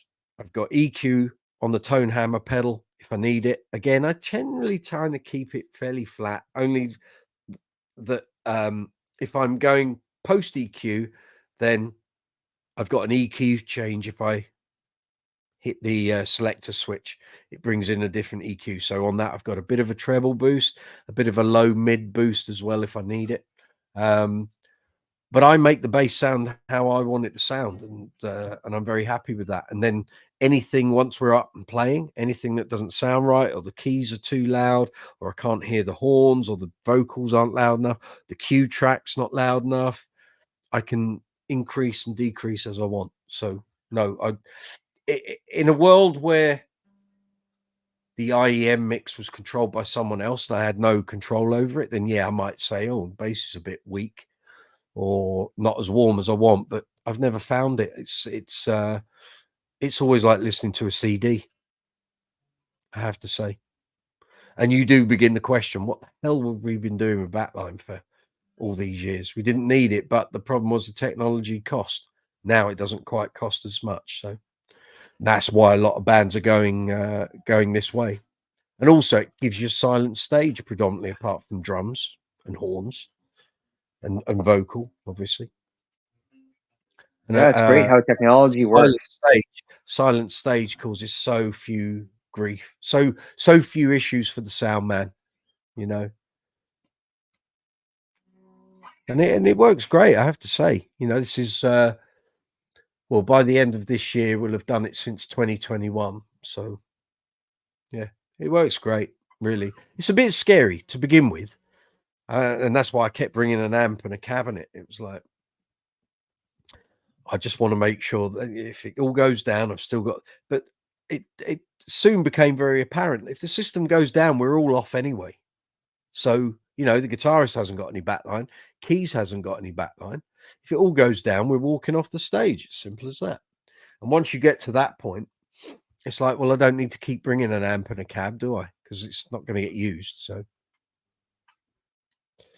but there we are. S7. One thing my banjo teacher stressed was right hand position. Totally. By neck joint for warm, back by the bridge for bite and punch. Absolutely. And in fact, some of the demo videos and review videos here on the channel, you'll see me move my hand over the different pickups and between the pickups when I'm going for different sounds and tones. That and where you're positioning it makes a big difference. And yet it shouldn't, in theory, you think, oh, well, it wouldn't make that much of a difference between there and there, but it does. And you know, if you're doing pinched harmonics, it changes the whole way along. I'm trying to see if you guys can see what I'm doing here. So if I go, it changes all the way along the length of that string. So yeah, there we go. John Cooper, great to hear your experience with the IEM and iPad on stage mix.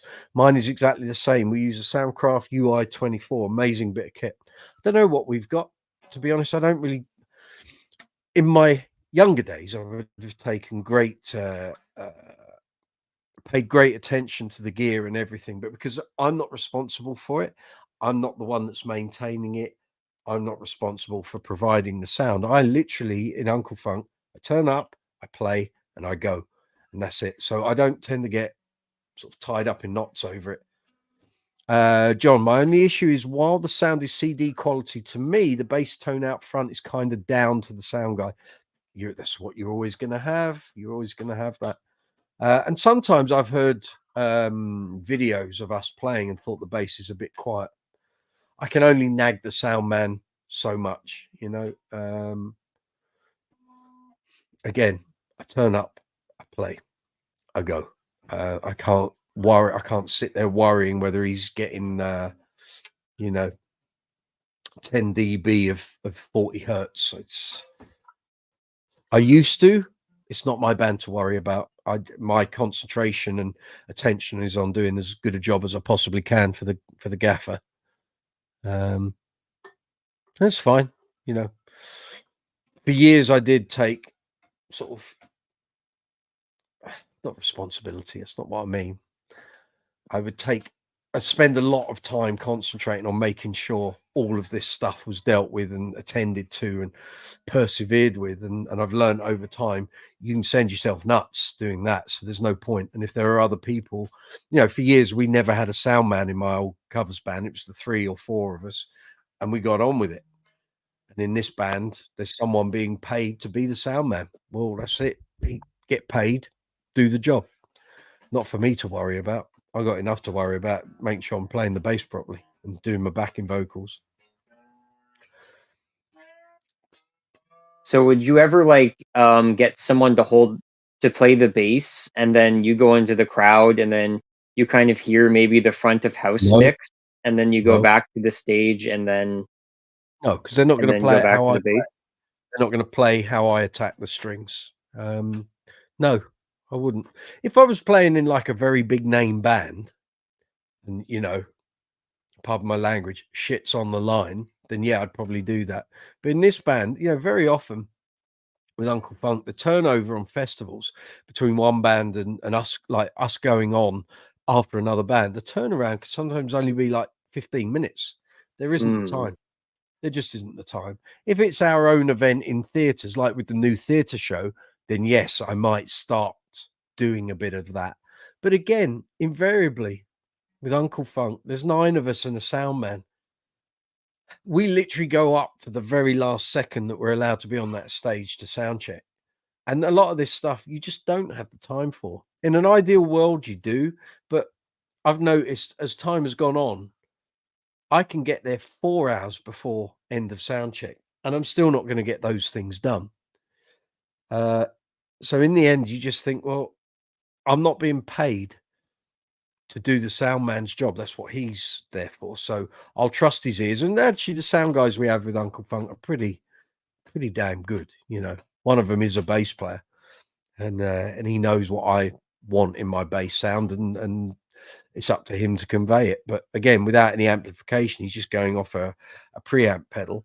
Again, the EQ in the bass is kind of paramount, really.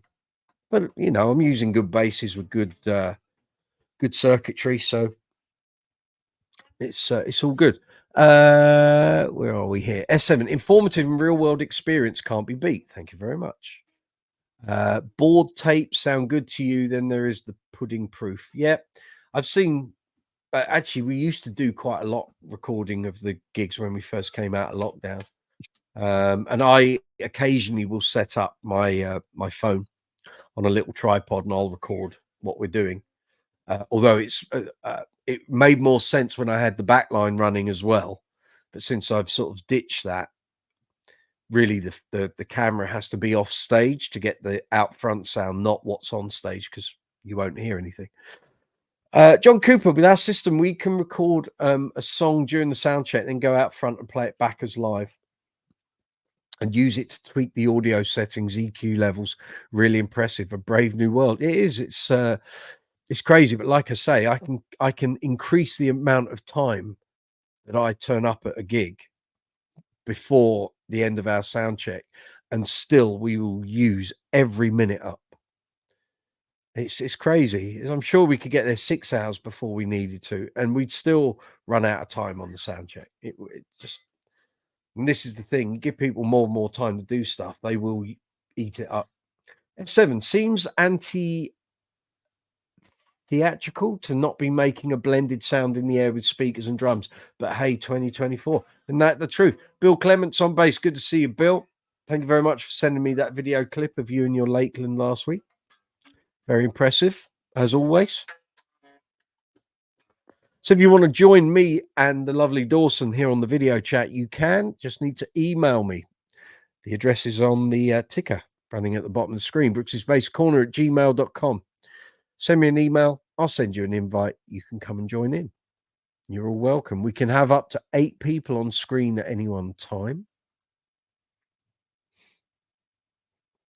That's how it works. Do you have any warm-ups, such as hand stretches or scales that you do before you start playing? Yeah, I've become not habitual about it, but I always did sort of various things. And so rotating the wrists is a big one. You'll hear them going click, crunch, click, click, click, crack.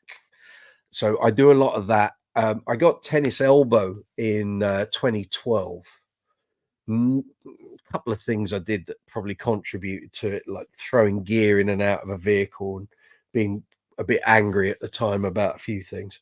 And I got tennis elbow, solved it with acupuncture.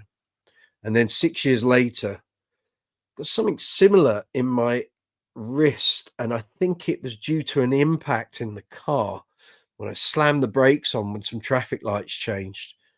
And I kind of jolted my arm and my wrist. And the following day, and I think also I went to sleep on it that night. The following day, I had excruciating pain in that left wrist. Again, acupuncture solved it. But when I did it in the elbow, the guy who did all the acupuncture, the physio, said to me, "You aren't 20 anymore. And being a musician, you need to look after your hands, your wrists, your arms." He said, "You've got to start doing stretches and warm-ups." Well, I was already doing stretches because I used to go to the gym. And he just gave me some exercises. So I do the whole wrist rotation, sort of a lot of that, and putting your arms, you can't really see, but you kind of turn your arms the opposite way and then stretch them out behind you. And, you know, warm up your shoulders, anything that you do stretching wise for the gym. It's great for bass playing.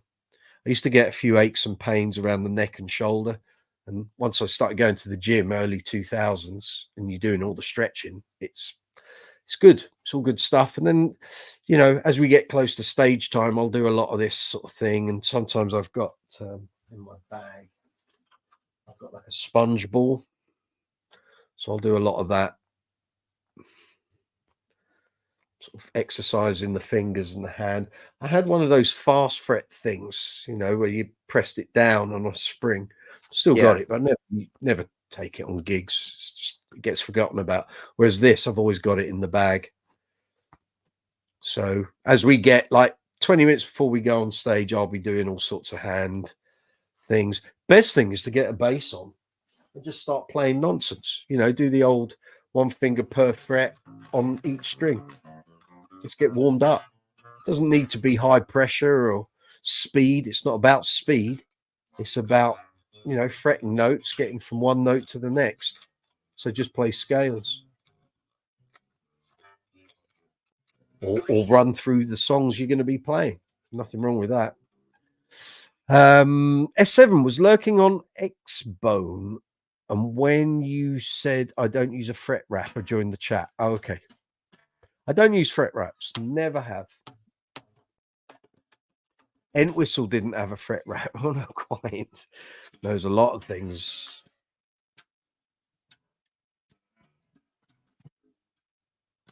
Yeah, stretching and warming up is very important. It's underrated. Oh, massively. But you don't realize when you're younger. It's only as you get older and you start getting all sorts of tweaks and pains and joint issues. And suddenly it becomes, oh, it's a good idea. Yeah. It's no different to being an athlete. You're using muscles. And there's a lot of muscles you use playing bass you don't even realize until something goes wrong. And we used to, in the old covers band, we were doing things like Sex on Fire, Mr. Brightside. The songs hadn't been out for long. And you're playing them night after night after night at speed, digging in. And I noticed when the tennis elbow kicked in 2012, And I realized how hard I was playing those songs. Like on Mr. Brightside, it's a lot of pedaling. At speed, Yeah, and I we were remember quite playing fast. Doing it Mr. night after Brightside. night, and you're trying to keep it consistent, and it's like that. You suddenly think, actually, maybe I'm going a little too hard on this. You know, you don't have to play with a hard touch, but sometimes certain songs, certain gigs, you're going to dig in a bit, really sort of go for it. It's probably not doing your hands and wrists and fingers all that much good, you know. S7, here, and overplaying can hurt you for life. Isn't that the truth? But I'm okay now. I've had no repercussions from that or that since the acupuncture. So if you ever have a strain or a pull or something, and the physios or doctors say acupuncture, do it because it works. When I had that, I had 4 sessions, I think, and on the final one, they put it in and they did something or other, and it was like a lock in a key. And as soon as he'd done what he needed to do, he said, "Right, what's happening with it now?" I said, "It's gone. All the pain is gone." I said, "It's like you put a key in a lock and turned it, and it's all gone, and it's never come back." So everyone plays Mr. Brightside. You're quite right, John Cooper. National favourite, isn't it? National anthem almost now. But I don't play it very often anymore because I'm not playing in sort of general covers bands that much. So I don't do it that much. S7, Brooksy, you mentioned level 42. He was something else, that king. Yeah, he's still going. He's still going. I was hoping I was going to catch him at the O2 Indigo in November, but both nights, Friday and Saturday, I've now got gigs, so I can't go. Very gutted. What's Mr. Brightside? It's the biggest song by the Killers. Very well known. I'm not sure how big it is around the world, but here in the UK, I think it's like the most streamed and played song of the last 20 years. Martin Fay, good night, folks. Need to bail out. No worries, Martin. Hope you're well. We'll catch up another time. Here every Tuesday up until 17th of December, my friend. So you bail out and we'll catch you soon. Take it easy. And it'll be Black Friday soon. Yeah, we're going to do another Brooksy's Bass Corner Superstore for Black Friday. Come and join me. Probably from about 11 a.m. We'll go through till about 3 or 4 in the afternoon. I'll be picking out all the bargains I can find online for the bass playing community. We did one last year. It was rather good. You can see the video on, well, I can put the link in, can't I?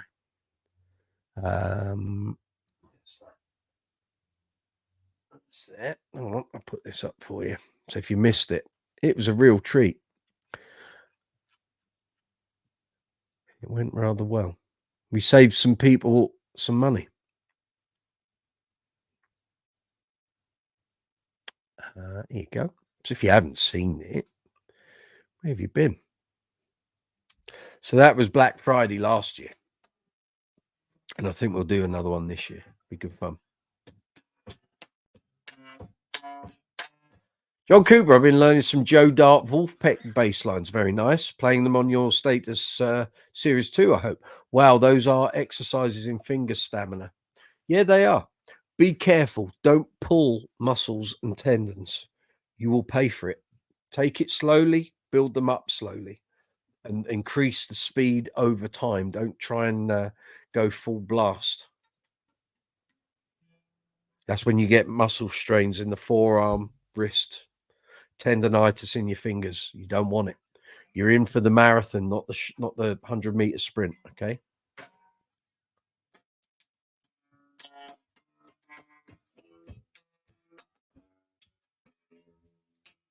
Yeah, it was during Mr. Brightside 2. That's when after playing, I said, "Oh my gosh, that was quite the workout." Yeah, And then I got calluses on my fingers for the first time. that's it. So it's a good song for that.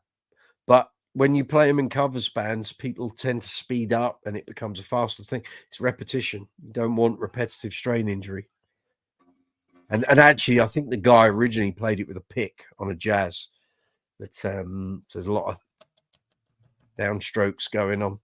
But For those of us of a finger-based persuasion, it's persistent. S7, Google is my friend. Free IE, and yeah, don't mind me. I'm just unfrozen caveman bass player. No problem, my man. You're very welcome.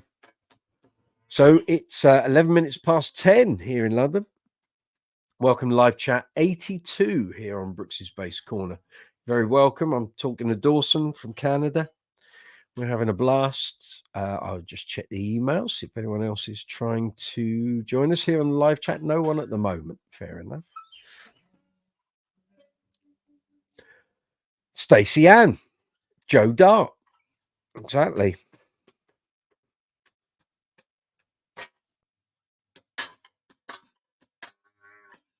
Let's have a quick look on the analytics. How we're doing. Let's check how the stream health is. It's healthy. Stream health is excellent, apparently. Very good. Good to know. Thank you, YouTube. Yeah.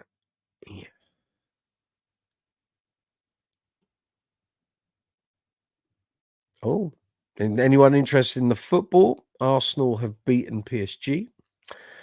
And let's see what are the big results there. It's Arsenal beat PSG 2-0. Barcelona beat Young Boys 5-0. Bayer Leverkusen beat AC Milan 1-0. Dortmund beat Celtic 7-1. Oh dear. Inter Milan beat Red Star Belgrade 4-0. PSV beat Sporting Lisbon. Oh no, it's a draw 1-1. And Man City beat Slovan Bratislava 4-0 away from home. Wimbledon beat AFC Wimbledon 1-0 in the League Cup. I won't go into the championship results. It's too much. Here we go. S7 Power Pop with Angst. Yes, that's kind of it, really. But that's fine. You know, it's been very popular for 20 odd years. So, Bill Clements, thanks, pal. Glad you dug it. Yeah, my pleasure. S7, those pedals are made of unobtainium. Those pedals. What are we talking about, S7?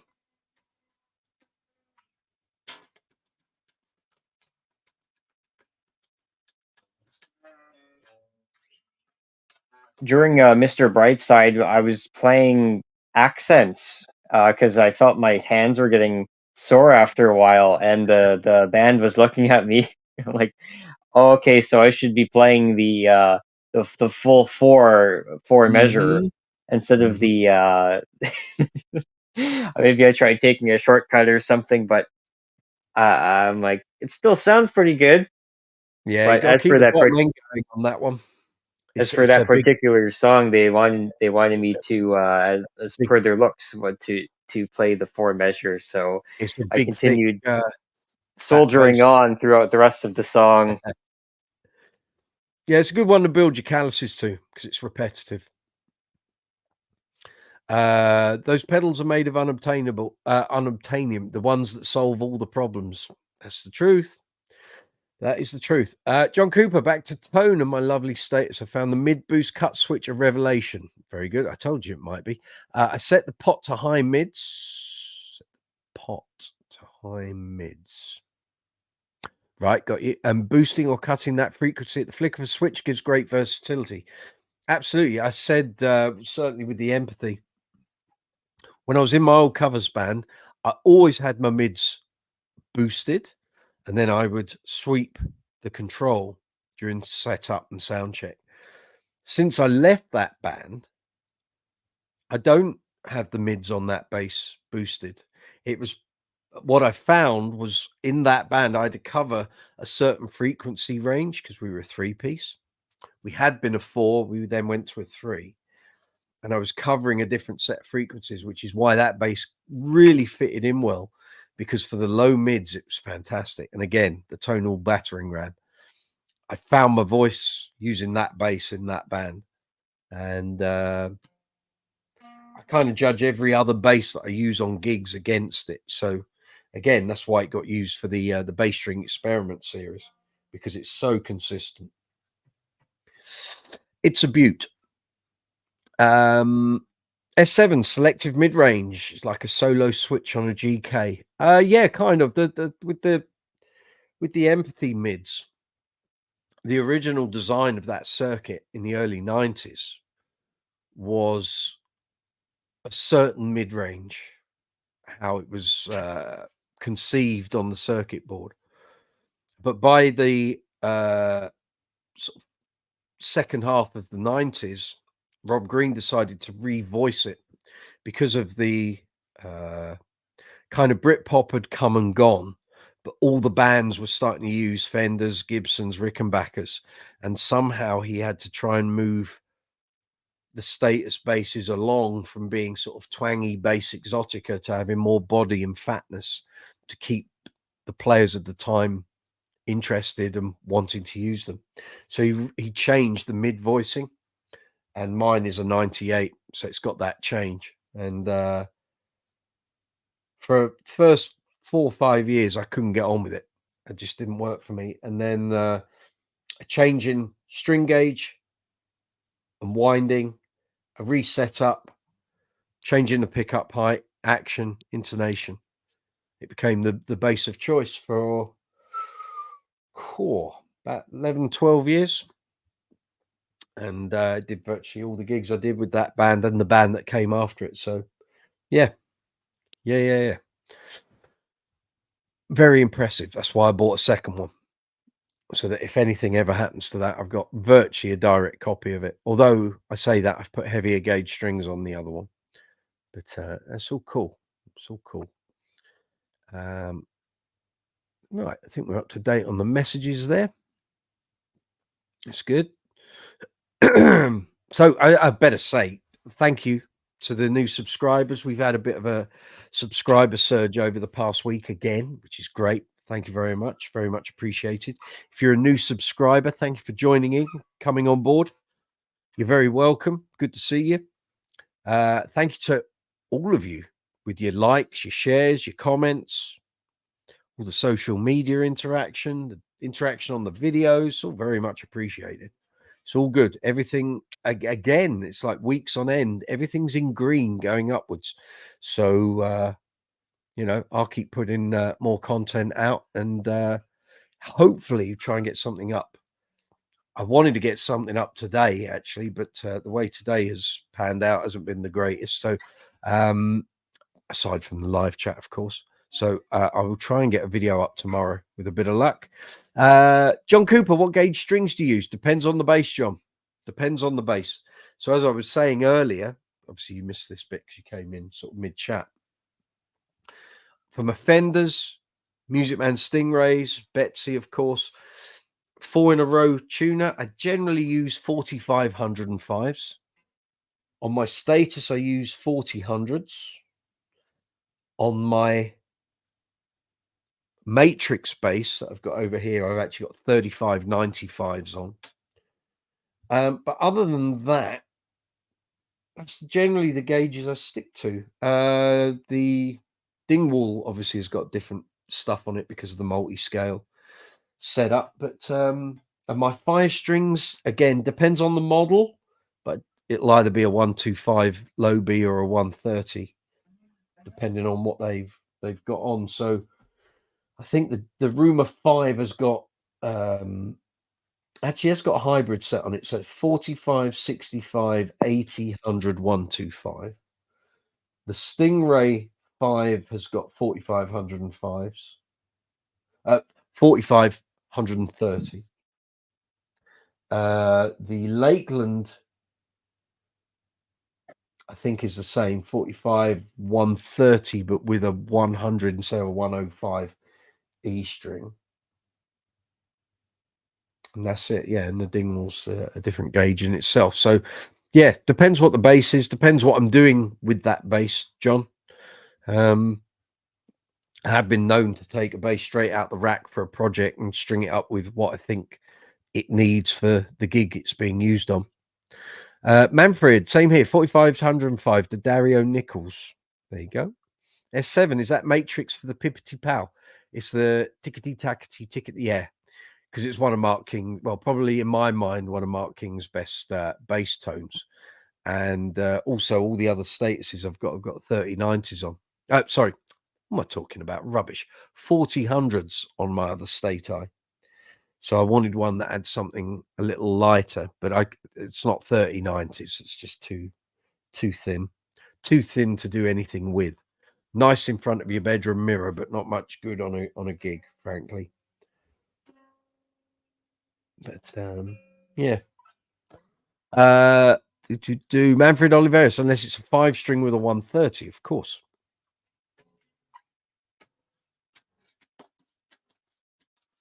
That was my friend Frank earlier. I introduced him to your channel. Ah, thank you very much. He's very welcome. Yes, he's a great drummer from the area. We've jammed quite a few times. Mm-hmm. And well, I want to spread the word. Yeah, man. Quite right. No, he's very welcome anytime if he wants to get involved in the convo. He's more than welcome. That's Yes, all I just good. wanted to say thank you for having me on today. I It's learned okay, a lot about Roger Glover's bass tone, and mate. I'm glad to Yeah, share I any bet. stories I have with that tone as well.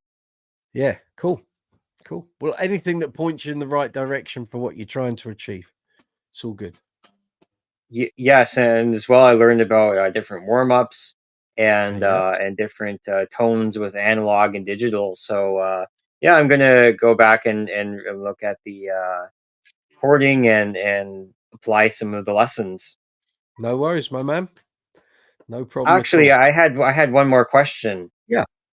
Sometimes when I look back either at my voice broadcast or some previous gigs or performances, so Mm-hmm. I'll have like the tapes, and then I'll go back and listen to the tapes of my playing or performance.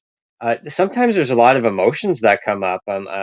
I think of like maybe how I felt, or oh, I could have done that differently, or I have a lot of emotions that come up when I go back and listen and review my tapes. How do you usually feel when you listen to your tapes? I'm trying to picture what I was looking at when I was there doing it. Because sometimes when you're on a gig, your eyes are open generally, but you don't take everything in because your brain is working, or for me on a gig, my brain is working on doing the playing, not necessarily concentrating on what's going on around me, which is like many a musician won't be aware that something's going wrong or something's happening on stage. If they're in the zone and they're concentrating on their playing, very hard to get your peripheral vision going. You're concentrating solely on what you're doing. And sometimes things can happen on stage. You don't even know about it until someone tells you when you come off stage. So when I'm listening to a tape or a recording back, generally I'm kind of trying to think, what was I looking at? What was I doing when that was happening? And also sometimes a recording will enlighten you that something happened and you didn't even know about it. So, Mm-hmm. I've had that before. Whether it was like an equipment malfunction or someone walked onto the stage or to where you're playing, or there might be an effect or a lighting thing. I know when we do festivals, sometimes the lights, when I see the videos back, it's like, wow, it looks amazing. But I wasn't taking it in at the time. I was too busy concentrating on what I'm playing and what pedals are on and have had a drink of water and what song's coming up next. And there's a BV part coming. You got to hit that harmony. And you don't realize it. I'm sure actually a lot of this is the same for artists and bands, big bands. They take out these great productions, but they don't ever see any of it unless a DVD comes out or someone does some filming of the show and shows them it. They don't realize all the effects and stuff that are going on. So yeah, kind of that's where I am. And years ago, I used to do recordings a lot of gigs, but I don't tend to do it so much, and certainly not with Funkle Funk, because unless it's a recording off the board, there's no point me sticking my iRiver with a microphone out there because there's no backline, you know. And I'm always well aware that putting a recording device out into the audience is a nightmare unless someone's holding it for you, because it's very easy for someone to just nick it and run away with it. So yeah, tend not to do that. But I used to, and I still do this actually now if I'm depping and it's not on IEMs, it's on Backline. I'll take my iRiver MP3 recorder with a microphone, put it on top of the amp, and I'll record the gig. So I've got a backup. If someone moans that I didn't play it right, I've got the proof. So if I did, you're lying.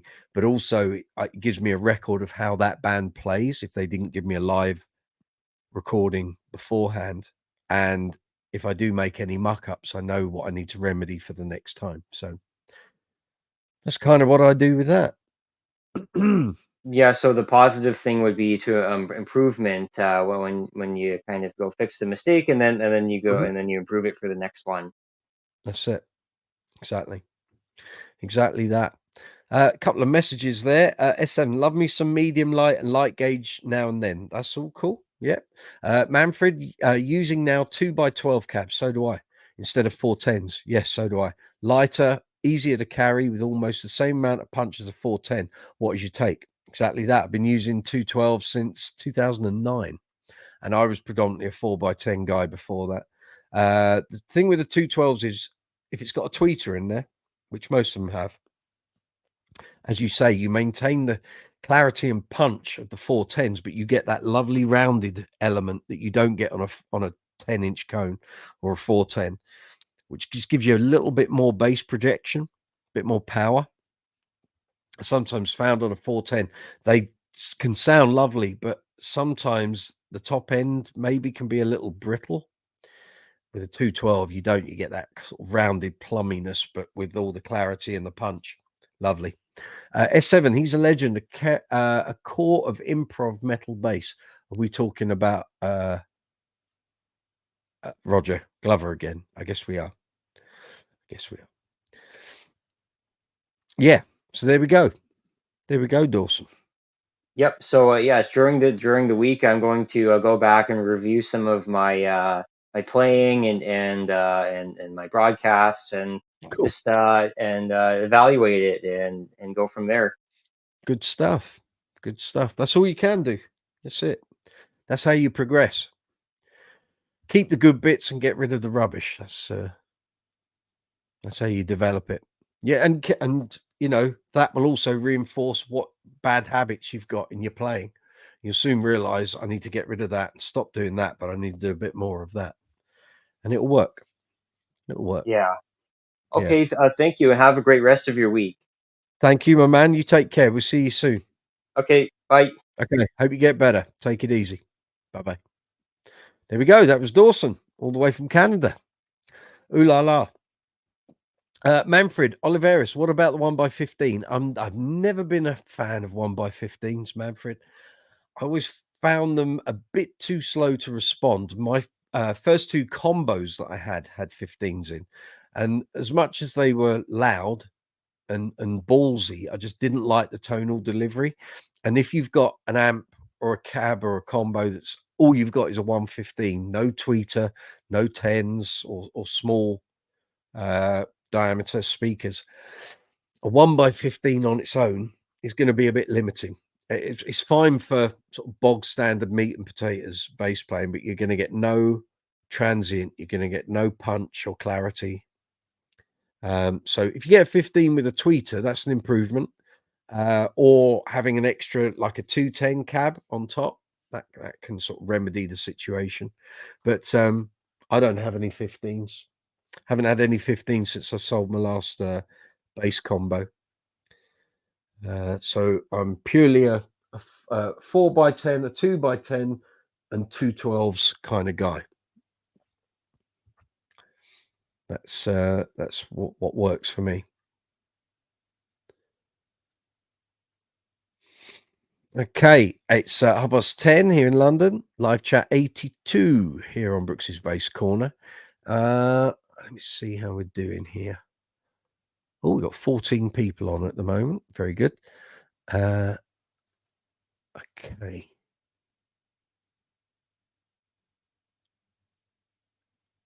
There's a new comment came in there. Gareth Harrison, I use either 210s or a 410 Mark bass cabs or 2x8 TC cabs. Very good.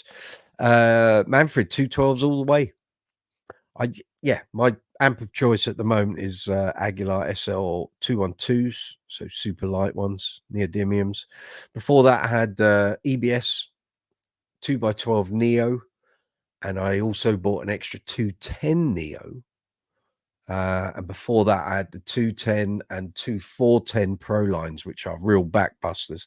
Still got them; they're here. But I tend not to take them out. They're just too heavy. Occasionally have used the 2x10 on a small gig, like acoustic gigs kind of thing. But generally I just I take my Aguilar stuff. But as I said earlier, the EBS stuff has a tone of its own. And if I need that tone, I've got it. You know, it's there. Manfred, oh, you're using Dark Glass 212s. That's all fine. That's all good. Good quality gear. Very much so.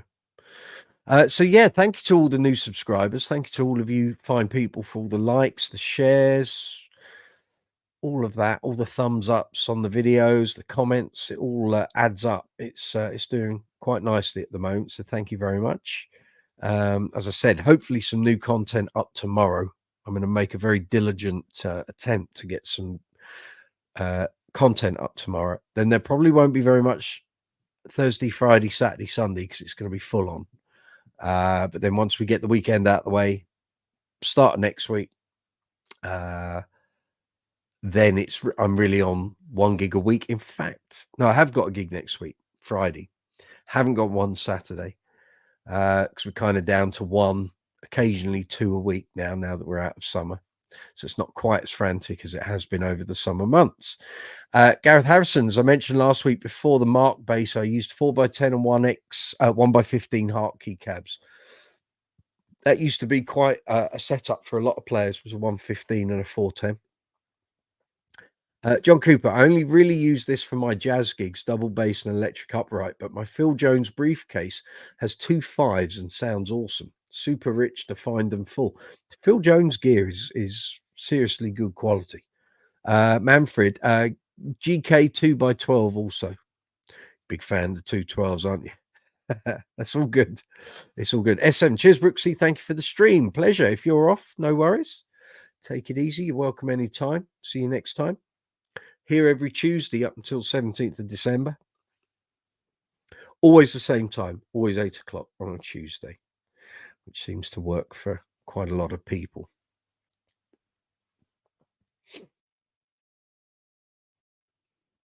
Which is all good.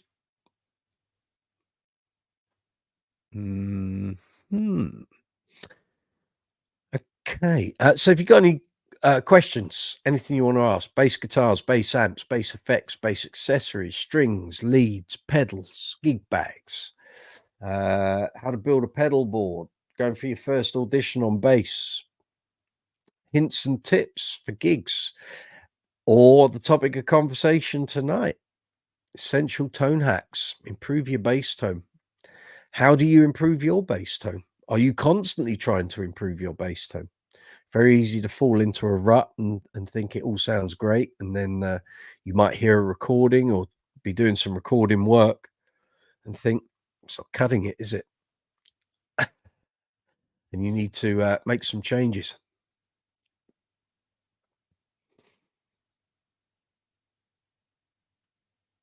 Manfred, thanks for your time. Really appreciate the nerdy stuff. That's what we're here for. As I said, I can't find any other bass live chats on YouTube. Certainly not that are regular. I can find some of the bigger channels do one-offs, but they don't do this regularly on a weekly basis. So come and join in. I can't do it without you. Where are we? It's 25 to 11. Okay, I think things are kind of slowing down a little. So we'll give it another 5 minutes or so, and maybe we'll wind it up. I've got a couple of pressing life issues that need dealing with before I call it a day tonight. So unfortunately,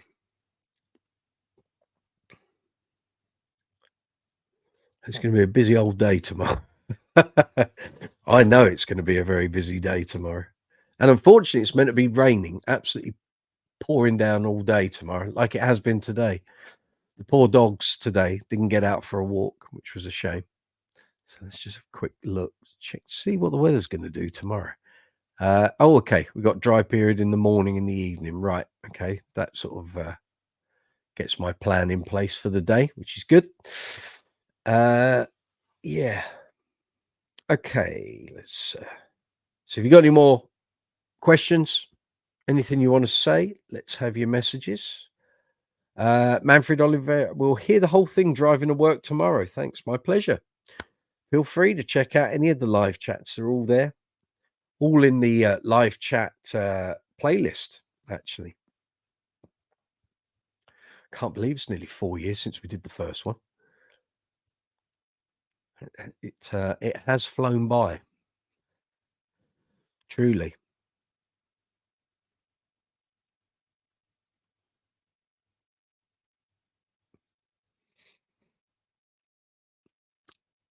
Okay.